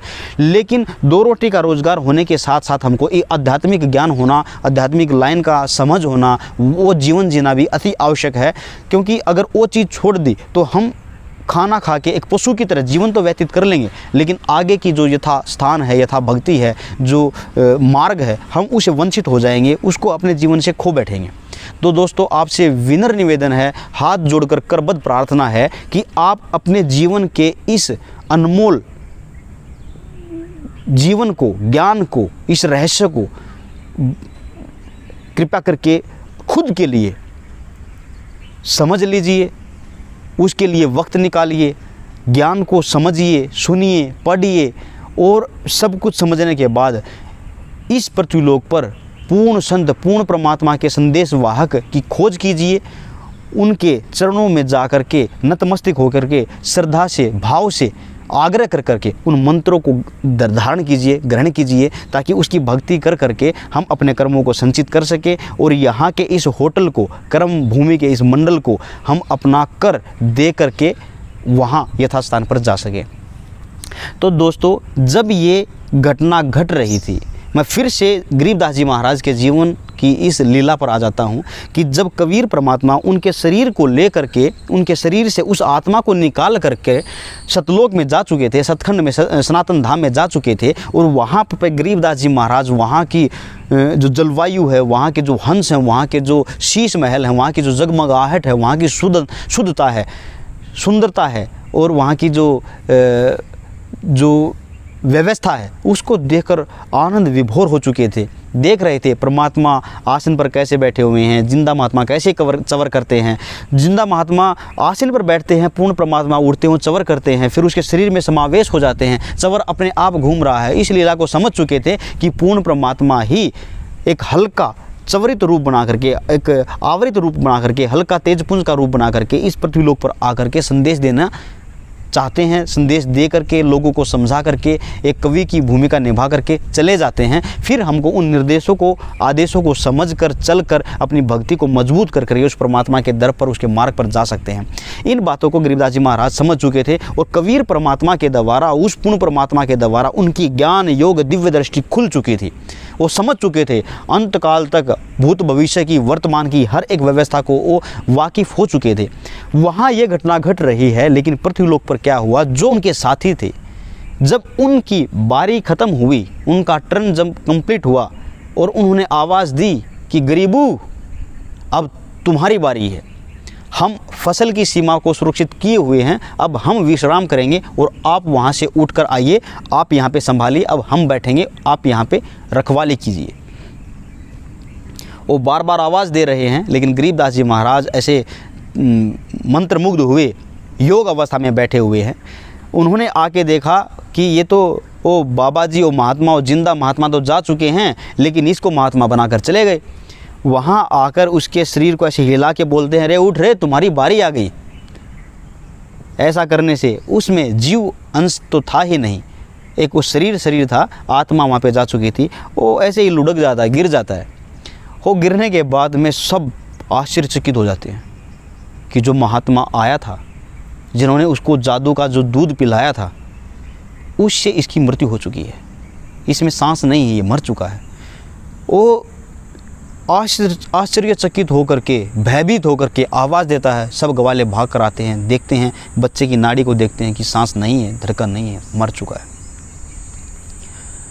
उसके जो मृत शरीर था उसको उठा करके गांव की तरफ जाते हैं। एक लड़का भाग करके गांव में जाके बुनियादी कर देता है, बोल देता है कि धनखड़ साहब का बेटा, एक इकलौती संतान थी, बलराम सिंह धनखड़ जी का बेटा मर चुका है, उनका मृत शरीर लेकर के आ रहे हैं। यह खबर बहुत तेज़ी से उनके परिवार में जाती है। जब माँ सुनती है, सुनते ही वो बेहोश हो जाती है। जो पिता है वो विलाप करता है, उसको कैसे भी पानी पिला के उठा करके सहारा दे करके उनको सांत्वना देते हैं कि वो नहीं जानते थे कि पूर्ण परमात्मा उनको एक परमात्मा का स्वरूप बनाने के लिए गए हुए हैं, उनको दिव्य दृष्टि दे चुके हैं। जब गरीबदास जी महाराज वहाँ पे, उनकी अंतर आत्मा, उनकी आत्मा, उनका आत्म स्वरूप वहाँ पे है और यहाँ पे जो उसका स्थूल शरीर है, वो एक चिता तैयार की जाती है, उसके मृत शरीर को रखा जाता है, उसको बंधन में बांधा जाता है और मरघट में लेके जाते हैं। जाके जब चिता के ऊपर उसके शरीर को रखा जाता है, तो तब तक कबीर परमात्मा उनको अंतकाल की सब लीलाएं, उनकी दिव्य दृष्टि, उसके भूत वर्तमान भविष्य की सब एक दिव्य दृष्टि खोल करके आत्मज्ञान उनमें अर्पित कर चुके थे, दे चुके थे। जैसे ही चिता को अग्नि दहन करने वाले थे, अग्नि देने वाले थे, तभी उस परमात्मा ने उनको आदेश दिए कि आपके शरीर को नष्ट करने वाले हैं, कि आप अपने शरीर में प्रवेश कीजिए। जैसे ही गरीबदास जी महाराज की आत्मा शरीर में प्रवेश करती है, तो जो चिता के चारों तरफ जो बंधन बांधे गए थे वो अपने आप खंडित हो जाते हैं, टूट जाते हैं और गरीबदास जी महाराज उठ करके बैठ जाते हैं। वो बैठने के बाद ऐसे देखते हैं कि मैं तो उस सचखंड में था, यहाँ कैसे आ गया। फिर उसकी दिव्य दृष्टि से सब उसको ध्यान आती है बातें और बोलता है कि परपटन पर लोक है जहाँ अदली सदगुरु सार, भक्ति हेत से उतरे पाया हम दीदार। कि परपटन यानी कि इस मंडल से भी ऊपर एक मंडल है, पर पटन पर लोक है, एक परलोक है, एक दूसरा लोक है। पर पटन पर लोक है जहाँ अदली सदगुरु सार, जो सदा सदा के लिए वहाँ पे एक सदगुरु हैं, पुरुष हैं, परमात्मा है, पूर्ण परमात्मा है। वो भक्ति हेत से उतरे पाया हम दीदार, हमें वो दीदार मिले हैं, उनके दीदार हुए हैं, दर्शन हुए हैं, वो परमात्मा हमको मिले हैं। इन वाणी को सुनकर वो जो जनमानस था, जो समुदाय था, वो अचंभित हो जाता है कि मरा हुआ आदमी जीवित हो गया। उनको खुशी भी हुई, चल जीवित तो हो गया आखिरकार, लेकिन देखते हैं कि वो पागल हो गया। लोगों ने उसको बावलिया कहना शुरू कर दिया कि उनकी अमर वाणी को तो समझ नहीं सके, इतना तो ज्ञान नहीं था, लेकिन उस हंस को, उस महापुरुष को वो बावलिया कहना शुरू कर देते हैं कि पागल हो गया। चलो जीवित तो हो गया, कम से कम लड़की का लड़का है यहाँ, कम से कम इसको देख के इसके सहारे से ही जीवन व्यापन कर लेगी। आखिरकार लड़का जीवित तो हो गया, भले पागल हो। उन्होंने अपना ऐसी मति बना ली कि चलो कोई नहीं, पागल होगा। चिता पे बैठे हुए गरीबदास जी महाराज बोलते हैं कि पर पटन पर लोक है जहाँ अदली सदगुरु सार, भक्ति हित से उतरे पाया हम दीदार, अलल पंख अनुराग है सुन मंडल रह थीर, दास गरीब उधारिया मोहे सदगुरु मिले कबीर, मन तू चल रे सुके सागर जहाँ शब्द सिद्धू रत्नागर। इतनी अमर, इतनी गजब की वाणी बोलना शुरू कर देते हैं कि हे मन, हे सुख सागर को तू, वहाँ सुख सागर में तुम्हारा इंतज़ार कर रहा परमात्मा, सदा के सुख सागर में। यहाँ की इस जो षड्यंत्र के तहत जो जीवन लीला बनाई गई है, इसको छोड़, मन तू चल रे सुख के सागर जहाँ शब्द सिंधु रत्नागर, जो सदा सदा के लिए रतन जड़े हुए महलों में हैं। कोटि जन्म तो है भ्रमत होगे जीवित क्यों ना मरारे, कुक्कर शुक्कर खरबा भोरे कौवा हंस बगारे। इतनी अमर वाणी बोलते हैं कबीर परमात्मा के उस हंस को, क्योंकि अब वो रूपांतरित हो चुके थे, दिव्य दृष्टि उनके पास आ चुकी थी। उन्होंने एक एक ऐसी मर्म बातें बताई कि यहाँ का आम जनमानस के समझ से बाहर की बात थी। जब हम अपना मन मंथन नियत लगा के उस मार्मिकता को जानने की कोशिश करेंगे, तब वो सरलता से समझ में आएंगे। जब हम इच्छा नहीं रखेंगे, जब हम जानने की कोशिश नहीं करेंगे, तो उतनी गुड़ रहस्य, मूल भाव, मार्मिक भाव समझ नहीं आएगा। शंख जन्म तन मर्त्या होगे जीवत क्यों ना मरारे, दवा दस मद महल मठ बोरे बहुर ना देह धरे रे। सदगुरु मिले तो इच्छा मेटे पद मिल पदे समाना, चल हंसा उस लोक पठाऊं आद अमर अस्थाना। पांच मुक्ति जहाँ चंपी करती माया हो रही दासी, दास गरीब अभय पद बरसें वो मिले राम अविनाशी। सतगुरु पुरुष कबीर हैं वो चार युग परवान, झूठे गुरुआ मर गए हो गए भूत मसान। लख लख योजन उड़त हैं ये सुरनर मुनिजन संत, ऊंचा धाम कबीर का कोई न पावे अंत। जैसे अलल आकाश कू रापति, अजब नगर में ले गया हमकू सतगुरु आण, झिलके बिंब अगाध गति सुते चादर ताण। अंत कोट ब्रह्मंड का एक रति नहीं भार, अदली पुरुष कबीर है वो कुल के सृजनहार। हम सुल्तानी नानक तारे दादू को उपदेश दिया, वो जात जुलाहा भेद न पाया, काशी माहे कबीर हुआ। अब इन अमर वाणियों को सुनकर वहाँ का जन समुदाय, वहाँ का जनमानस इतना मतलब परेशान हो चुका था कि समझ में उनको आता नहीं है। जो हमारा बच्चा पहले बोला करता वो अल्फाज इनके पास है ही नहीं, तो ये पागल हो गया, पता नहीं क्या अनाप शनाप बक रहा है। चलो कोई नहीं, लड़का बच गया, जीवन बच गया, भले पागल हो गया, इसी के सहारे इसकी माँ जीवन को निकाल लेगी, कम से कम देख तो पाएगी। ऐसे भाव बनाकर वहाँ के इंसान खुशी खुशी उस बच्चे को उठाकर लेकर जाते हैं और वो दिन रात ऐसे ही उस परमात्मा की महिमा गाता रहता है। ऐसे ही उन अमर वाणियों में, उन शब्दावलियों में उस परमात्मा को बयान करता रहता है। वहाँ का जनमानस आदमी समझ नहीं पा रहा और बोलता है कि ये अनाप शनाप कुछ न कुछ बकता रहता है, पागल हो गया। तो वहाँ कोई 3 साल के बाद एक गोपाल दास के महात्मा जो 65 वर्ष के हो चुके थे, जो वैश्य कुल से आते थे, लेकिन उन्होंने वैराग धारण किया हुआ था, भक्ति को संपूर्ण करने के लिए, अपने जीवन को सफल करने के लिए वो वैरागी बन गए थे और अपने परिवार की हर जिम्मेदारी को निभा करके ख़त्म करके अपने 2 बेटे 2 बेटियों की शादी करके वो निश्चिंत थे और अपने इस वैराग्य जीवन को धारण करके भ्रमण कर रहे थे। जगह जगह जा कर के वो अपने ज्ञान का प्रचार प्रकाश और भगवान के बारे में वो ज्ञान देते फिर रहे थे, जो कि दादू पंथ से आते थे, क्योंकि वो पूर्ण परमात्मा दादू जी को भी ऐसे ही मिले थे, ऐसा ही रूप चवर लेके आए थे, ऐसे ही एक जो जिंदा महात्मा है उनका स्वरूप बना करके आए थे और उनको वो अमर लोक दिखाया था, ज्ञान दिया था, दिव्य दृष्टि दी थी, उनको भी वो मंत्र उनको अर्पित किए थे और उन मंत्रों का जाप करके उनको भी संदेश दिया था, संकेत दिया था कि उन मंत्रों का जाप करके अपने सुकर्मों को संचित कीजिए, भक्ति को बढ़ाइए, उस परमात्मा को पाइए। उसके बाद में दादू पंथ से शुरुआत हुई थी, ऐसे ही उनको आदेश मिला था कि नाम दीक्षा दे करके आगे इसको प्रसारित करने का। इस घटना से गोपाल दास जी वाकिफ़ थे। जब उस नगरी में आते हैं, वहाँ के श्रद्धालु, वहाँ के गांव के साधु आदमी, जनता के जो जिन लोगों को इस बात का पता था, उन्होंने उस गोपाल दास जी को आग्रह किया कि महात्मा जी, कुछ सालों पहले, 3 साल पहले यहाँ पे जो हमारे धनखड़ जी हैं और जो शिवलाल जी हैं, उसके इकलौते दोहते और बलराम जी का इकलौती संतान जो 12 साल के बाद हुई थी, वो बहुत ही हंसमुख और बहुत ही कोमल बच्चा था, पाक पवित्र।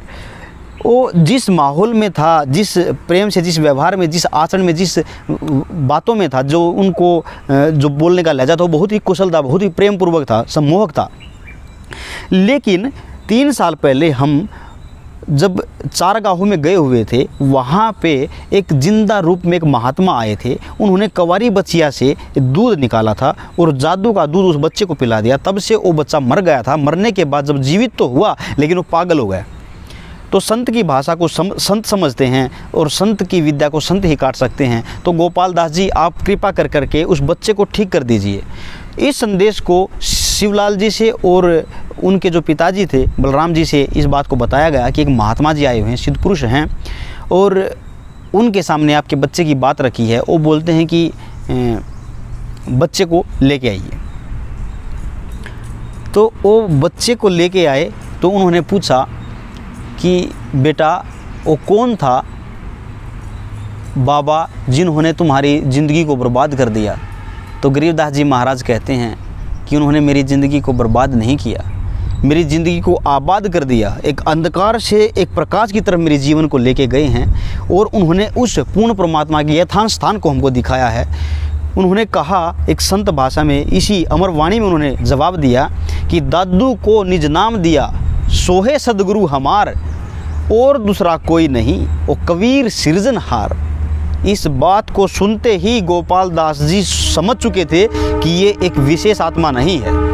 इन्होंने उस परमात्म तत्व को प्राप्त कर लिया है कि जिन्होंने दादू को उपदेश दिया, वही सदगुरु हमार, और दूजा कोई नहीं, वो कबीर सिरजनहार। क्योंकि दादू जी महाराज ने भी कबीर परमात्मा की लीलाओं को, उनकी महिमा को इतनी कलम तोड़ तरीके से बयान किया है कि उस वाणी को दादू जी समझते थे कि वो पूर्ण परमात्मा कोई और है, और इस भूलोक का अधिपत्य जिन देवों के पास है उनसे तो बहुत बड़ी ताकत है पूर्ण परमात्मा, और उसका मार्ग दादू जी को मिला था। उन दादू जी की वंश वेल से उनको ज्ञान अर्जित हुआ था, ज्ञान का पता चला था। वो 3 साल के बच्चे बोल रहे हैं कि दादू को निज नाम दिया, सोहे सदगुरु हमार, और दूसरा कोई नहीं, वो कबीर सिरजनहार। हम सुल्तानी नानक तारे दादू को उपदेश दिया, जात जुलाहा भेद न पाया, वो काशी माहे कबीर हुआ। इतनी ओपन और इतनी स्ट्रेट लाइन को देख करके इतनी स्ट्रॉन्ग बात जब रखी है, इतनी मजबूत बात जब उन्होंने एक वाणी के माध्यम से रखी है, तो गोपाल दास जी महाराज के इतना आश्चर्य हुआ। वो लोगों की तरफ देख रहे हैं, गरीबदास जी महाराज की तरफ देख रहे हैं। वो दुनिया वालों को बोलते हैं, भाई पागल ये नहीं, पागल तुम हो, इतनी अमर वाणी को तुम समझ नहीं पाए कि ये क्या बोल रहा है। ये जो यहाँ का तपस्वी आचार्य महर्षि नहीं समझ पाया, उस भगवान के अस्तित्व को नहीं पहचान पाया, जो हजारों सालों तक जब उम्र होती थी ऋषिगणों की, वो उस परमात्मा तत्व को नहीं प्राप्त कर सके। वो केवल एक निराकार पावर, एक ज्योत प्रकाश, एक प्रकाश बिंदु ताकत है, निराकार एक शक्ति है, एक भगवान का आकार नहीं, निराकार है, यहाँ तक सीमित रहे।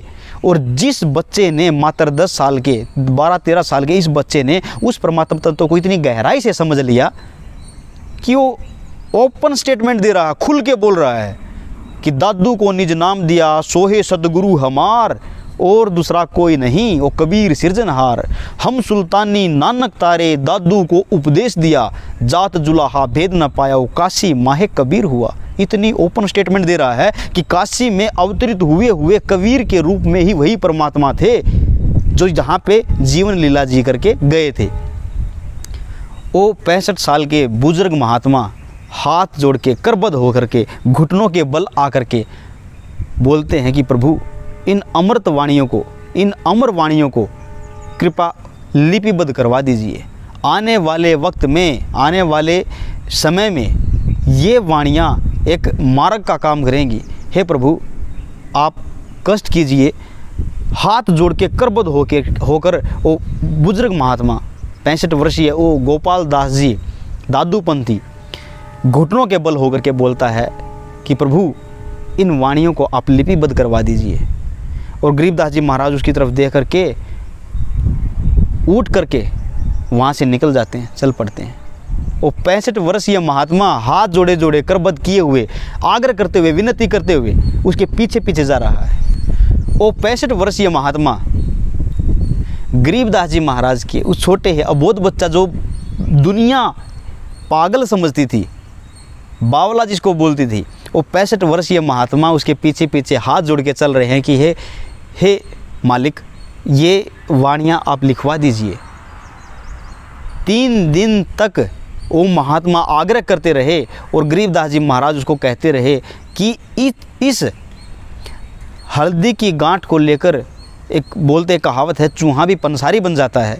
यहाँ इस भूल लोक की हर एक इंसान में यह बू है, यह बीमारी है कि थोड़ा है ज्ञान क्यों ना अर्जित किया, वो विद्वान हो बैठता है, घमंड में बोलना शुरू कर देता है, उतना अभिमान हो जाता है, उसको कथा करना शुरू कर देता है, बिना आदेश के एक प्रचारक बन जाता है।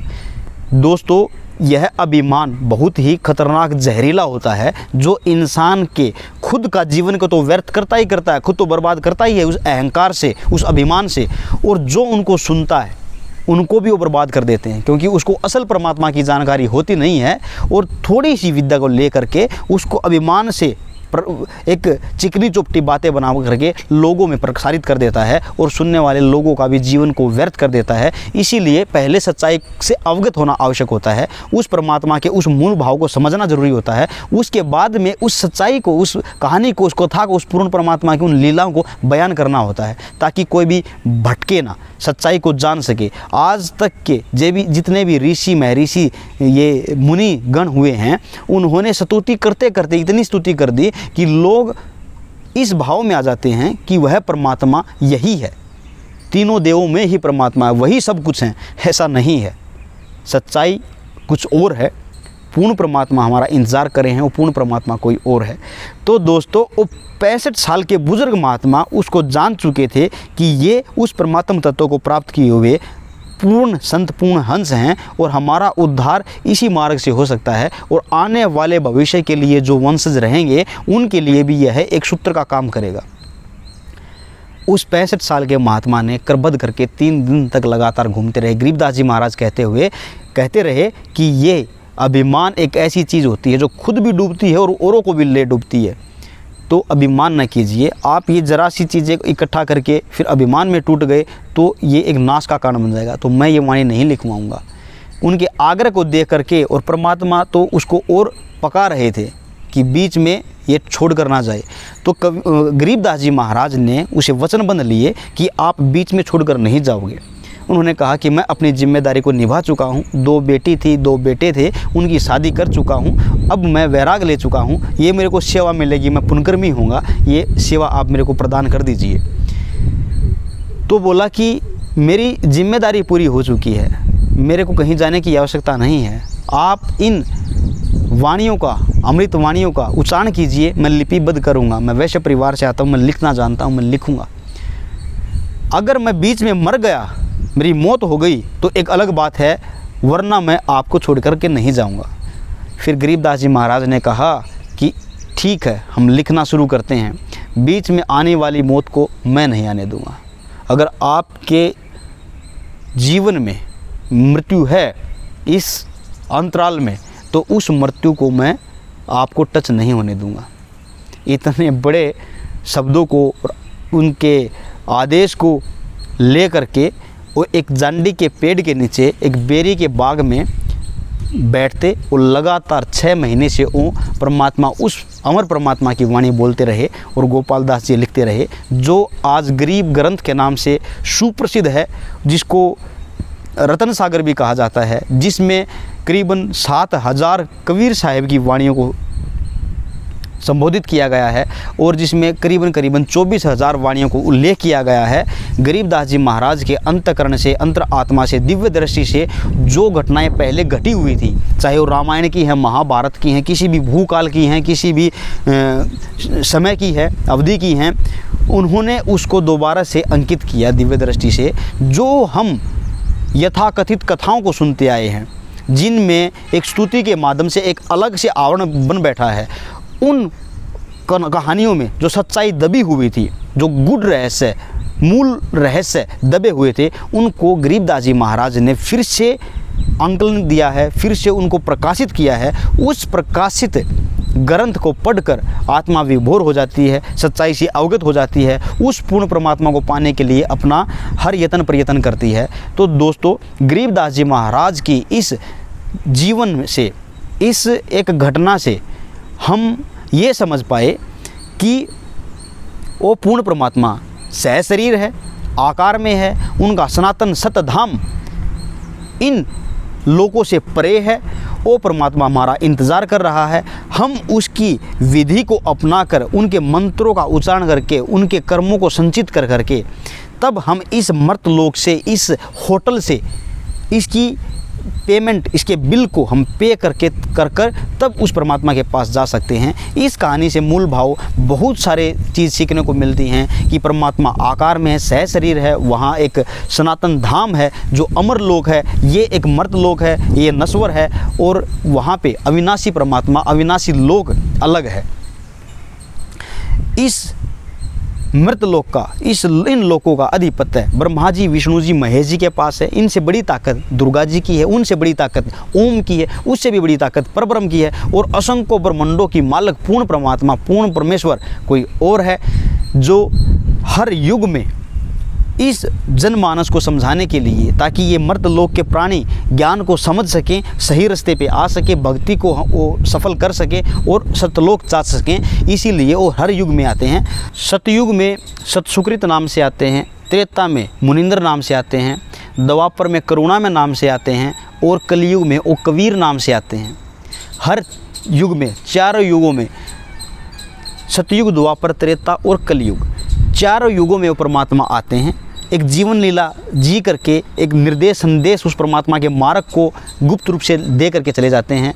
जो इच्छुक होता है, जो सब इच्छा से जानने की कोशिश करता है, वो पूर्ण परमात्मा के उस मार्ग को ढूंढ लेता है, परम संत को, पूर्ण परमात्मा के उस हंस को ढूंढ लेता है, और उनके आकर के चरणों में नतमस्तक होकर के और आग्रह से उन मंत्रों को ग्रहण करता है और भक्ति करके अपने जीवन को सफल करता है। तो दोस्तों, ये उन हंसों में से एक हंस थे जिन्होंने परमात्मा को प्राप्त किया, उनके मार्ग को स्वीकार किया, उस अमरलोक को देखा, और देख करके यहाँ पर पे अमर ग्रंथ बना दिया और लिपिबद्ध कर दिया कि वो कैसा है। हर एक वाणी वहाँ के हंसों के बारे में, वहाँ के वातावरण के बारे में, वहाँ के महलों के बारे में, वहाँ के जीवन शैली के बारे में, परमात्मा के बारे में, आनंद के बारे में, वहाँ के संगीत के बारे में, मधुरता के बारे में, पवित्रता के बारे में, सुगमता के, हर चीज़ को वर्णित किया है। उस परमात्मा को कैसे प्राप्त कर सकते हैं, अंकित किया हुआ है। वो परमात्मा कौन है, कैसे मिलते हैं, कैसे वहाँ जाया जा सकता है, वो अमरलोक हमें कैसे प्राप्त होगा, हर एक चीज़ का उल्लेख बहुत पवित्रता से, सरलता से, सुगमता से किया हुआ है। उन हंसों में से ये एक गरीबदास जी महाराज थे, जिनके बारे में आपको अवगत कराया।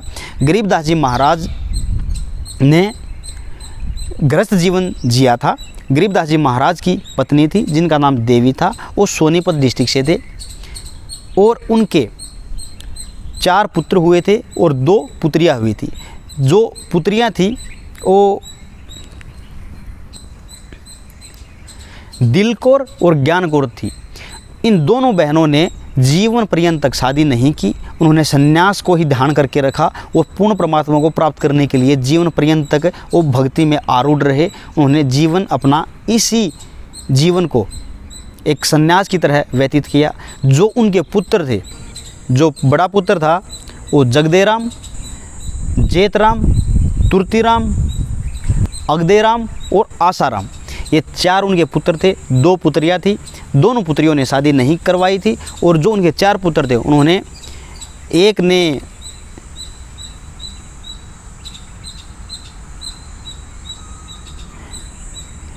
एक ने जेतराम ने नागा साधु संन्यास ले लिया था, वो नागा साधु बन गए थे। तो दोस्तों, उन महान पुरुषों में से, उन संतों में से, उन हंसों में से एक ये गरीबदास जी महाराज हैं, जिन्होंने उस परमात्मा को प्राप्त किया था। उनकी यथाशक्ति को, उनके अमर लोक के बारे में जानकारी ली थी। वहाँ पे वो सब आंखों देखकर, दिव्य दृष्टि से देख करके परमात्मा के अंश बने और यहाँ पे उन्होंने ग्रंथ लिखा, उसमें सब उल्लेख किया। ऐसे ही रामानंद जी महाराज, ऐसे ही मुल्कदास जी महाराज, ऐसे ही दादूदास जी महाराज, ऐसे ही रामानंद जी, धर्मदास जी, मुल्कदास जी, दादू जी, गरीबदास जी महाराज, नानक साहेब जी, ऐसे अनेकों संत हुए हैं जिन्होंने परमात्मा को देखा, सहशरीर देखा, आंखों से देखा। फिर वहाँ से इस मर्त लोक से शरीर को लेके गए परमात्मा और वहाँ पे अमर लोक को दिखाया, समझाया, हर एक मंडल से, हर एक ब्रह्मांड से वाकिफ़ करवाया। दोस्तों, बोलते हैं लोग कि भगवान किसने देखा है? देखने वाले हैं, देखा है, बड़े बड़े ग्रंथ लिख दिए उन्होंने, लेकिन हमारी मति इतनी छोटी है कि हम जानने की कोशिश नहीं करते, लेकिन कमेंट कॉम्प्लीमेंट पहले दे देते हैं कि किसने देखा है। ये बात कह देते हैं किसने देखा है, लेकिन किसने देखा ये जानने की कोशिश नहीं करते। तो ऐसे हंस हुए हैं, ऐसे महापुरुष हैं जिन्होंने परमात्मा को देखा है और उन्होंने बड़े बड़े ग्रंथों में लिपिबद्ध कर दिया कि वो परमात्मा कौन है, कैसे मिल सकता है, हमको उसको पाने के लिए क्या करना चाहिए। तो दोस्तों, हम उस रास्ते पे हैं जिस रास्ते से वो पूर्ण परमात्मा मिलेंगे। सन 1778 में जब गरीबदास जी महाराज का शरीर पूरा हो जाता है, निर्वाण हो जाता है, तो गरीबदास जी महाराज का वहाँ पे एक श्रद्धा से एक समाधि बनाई जाती है, एक यादगार बनाई जाती है, एक छतरी बनाई जाती है। लेकिन शरीर पूरा होने के बाद भी गरीबदास जी महाराज फिर से सहारनपुर में जाते हैं। क्योंकि जिस वक्त उन्होंने अपना निर्वाण लिया उससे पहले जो फाल्गुन मास के बाद में जो चमासे शुरू होते हैं, बरसात का सीज़न शुरू होता है, तो बरसात के सीज़न में एक घुम्मड़ नाम के भगत जो बहुत ही श्रद्धालु थे, गरीबदास जी महाराज के परम शिष्य थे, वो हर महीने गरीबदास जी महाराज के दर्शनार्थ सहारनपुर से छुड़ाने में आते थे। और जब वो आए हुए थे तो उनसे उन्होंने कहा कि भाई घुम्मड़, अगले माह तुम यहाँ पे मत आना। तो उन्हें बड़ी श्रद्धा से कहा कि प्रभु, दर्शन के बगैर मुझसे नहीं रहा जाएगा, तो मैं आऊँगा, मैं नहीं रह पाऊँगा। तो गरीबदास जी महाराज ने उनसे कहा कि आपको नहीं आना है, मैं ही खुद चल के आपके पास आऊँगा। तो इस प्रसन्नता से वो मंत्रमुग्ध हो गया और बहुत ही खुशी खुशी बोला, ठीक है प्रभु, मैं आपका इंतज़ार करूँगा। तो जब चमास से यानी कि बरसात का सीज़न शुरू होता है तो घुम्मड़ को वो बात याद थी और वो उस माह दर्शनार्थ भाव से अपने गुरुदेव के पास नहीं आते।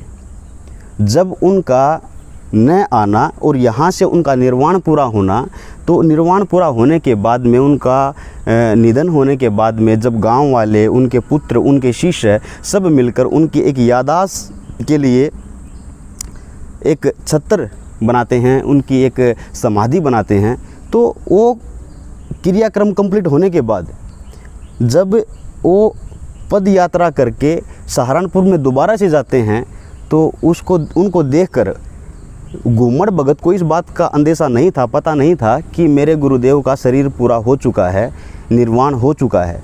लेकिन दिए हुए वचन के अनुसार गरीबदास जी महाराज ने जो उनको वचन दिए थे कि अगले माह मैं आपके पास ही आऊँगा, सहारनपुर में ही आऊँगा, तो वो इंतज़ार कर रहे थे अपने गुरुदेव का कि गुरुदेव ने जो आदेश दिया है, निर्देश दिया है कि मैं खुद चलकर आपके पास आऊँगा। जब गरीबदास जी महाराज उनके पास जाते हैं तो उनको अंदेशा नहीं इस बात का कि इनका निर्वाण हो चुका है, और उनको बोलते हैं कि भाई घुमड़, अब परमात्मा का प्रचार प्रसार और उनका विचार सत्संग हम यहीं पे देंगे, यहीं पे करेंगे। इस बात से और भी वो श्रद्धा से बहुत प्रसन्न हो जाता है, और वहाँ पे रहने की व्यवस्था और भगवान के प्रचार प्रसार के लिए व्यवस्था वो वहीं पे स्थापित करते हैं। और वहाँ पर इस घटना के बाद 40 साल तक घुमड़ भगत के वहाँ रह के परमात्मा का खूब चिंतन मनन मंथन सब भक्तों श्रद्धालुओं को ज्ञान अर्जित करवाते हैं। तो ये एक विशाल कहानी है कि अपना शरीर का निर्वाण होने के बाद भी, वो जीवन शैली कंप्लीट करने के बाद भी फिर से घुमड़ भगत के पास जाना। कहते हैं कि घुमड़ भगत से प्रेम हुआ, छुड़ानी में निर्वाण हुआ और सहारनपुर प्रस्थान किया। तो गरीबदास जी महाराज जो एक पूर्ण परमात्मा के अंश हंस बन चुके थे, उन्होंने अपना एक जीवन जीने के बाद फिर से दूसरा जो वचन दिया था, जो निर्देश दिए थे, उसके अनुसार फिर से 40 साल तक अपना जीवन सहारनपुर में व्यतीत किया। और जब 40 साल कंप्लीट होते हैं तो घुमड़ भगत को बोलते हैं कि भाई हम चलते हैं, हमारा आदेश आ गया, परमात्मा के पास जाते हैं। तो वहाँ उन्होंने अपना शरीर पूरा किया। जब उनका वहाँ पर दोबारा से शरीर पूरा होता है तो घुमड़ भगत इस बात को लेकर, इस संदेश को लेकर छुड़ाने में आते हैं, उनके पुत्रों को मिलते हैं, उनसे बताते हैं कि भाई आपके पिताजी मेरे पास वहाँ पे सहारनपुर में रहते थे, और ये बात का तो आपको पता ही होगा क्योंकि काफ़ी लंबे अरसे से उन्होंने जैसे वैराग ले लिया हो, परिवार से निकल करके और परमात्मा के प्रचार प्रसार के लिए वहाँ पे रहते थे।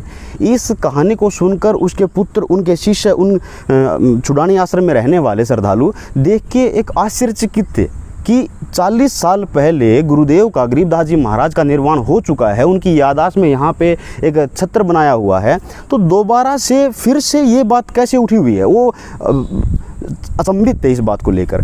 और इनको घुमड़ भगत उनके स्वभाव को, उनके आचरण को देख के वो भी अचंभित था कि भाई ये ऐसे बौखलाए हुए क्यों हैं। तो उनको प्रेम से वो पूछते हैं कि भाई बात क्या, बात बताओ।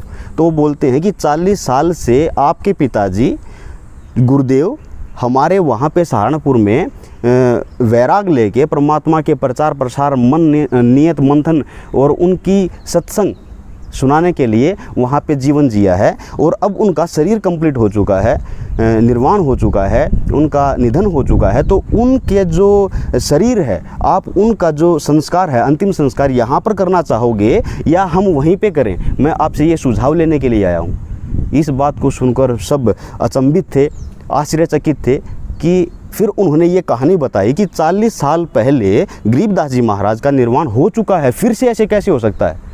तो इतने आक्रोशित होके कि ऐसे कैसे हो सकता है। वो सब लोग मिल कर के, जो आवश्यक जन थे, अग्रणी थे, घोड़ों पर बैठ करके सहारनपुर आए। और आने के बाद जब गरीबदास जी महाराज के शरीर को, मृत शरीर को देखा, तो देखा कि वही स्वरूप, वही देह, वही नूर और वही गरीबदास जी महाराज परमात्मा के वही अंश। तो देख के देखा कि ये परमात्मा की लीला है कि एक शरीर कंप्लीट होने के बाद फिर से परमात्मा की सेवा में फिर से एक दूसरी जगह पर जा कर के ऐसे उन्होंने किया। तो ये एक अमर कथा है, एक बहुत ही विचित्र, लोग सुनेंगे तो एक आश्चर्यचकित वो भी होंगे कि एक शरीर पूरा करके दूसरी जगह पे जाना, ऐसा प्रचार प्रसार करना, ये उस पूर्ण परमात्मा के परमहंस की कहानी है। दोस्तों, ये जो अमर कथा है, पवित्र कथा है, ये बहुत लंबी है, और इस लंबी कथा को हम छोटे छोटे भागों में बना करके आपके समक्ष लेके आएंगे। तो आप संयम रखें, एक वीडियो को सुन के फिर से अगले सिरे वाली जो वीडियो है, जो भाग है, उसको देख करके इस अमर कथा के बारे में जानिएगा। ये बहुत ही पाक पवित्र कहानी है, कथा है। तो आप इस कहानी को, कथा को सुन करके उस पूर्ण परमात्मा के निर्देशों को, आदेशों को जान सकते हैं, उसकी महिमा से अवगत हो सकते हैं। तो दोस्तों, अपना मन, नियत, मंथन और विचार बना करके इस कथा को और इन आध्यात्मिक लाइन की हर एक पहेली को मन से, मार्मिकता से धीरे धीरे सुनते सुनते, सुलझाते सुलझाते इस ज्ञान को समझिएगा। ये बहुत ही महत्वपूर्ण ज्ञान है और अपने जीवन को रूपांतरित करने के लिए, अपनी इस उलझी हुई गुत्थी को सुलझाने के लिए, जीवन के अनमोल जीवन के इस रहस्य को समझने के लिए, इस पथ पर आने के लिए, इस मार्ग पर आने के लिए, हर एक देव की महिमा, हर एक देव का सतर को जानने के लिए और उनसे बढ़ने वाले जो ऊपर वाली जो शक्तियाँ हैं उनके बारे में जानने के लिए यह एक महत्वपूर्ण है। तो आप संयम रखिएगा और धीरे धीरे सुनते सुनते, समझते समझते इस मार्ग को सरलता से समझिएगा। उस पूर्ण परमात्मा को पाने के लिए आप कोशिश कीजिएगा। तो दोस्तों, ये संवाद को लेके हम अगली वीडियो में मिलेंगे। तब तक के लिए नमस्कार।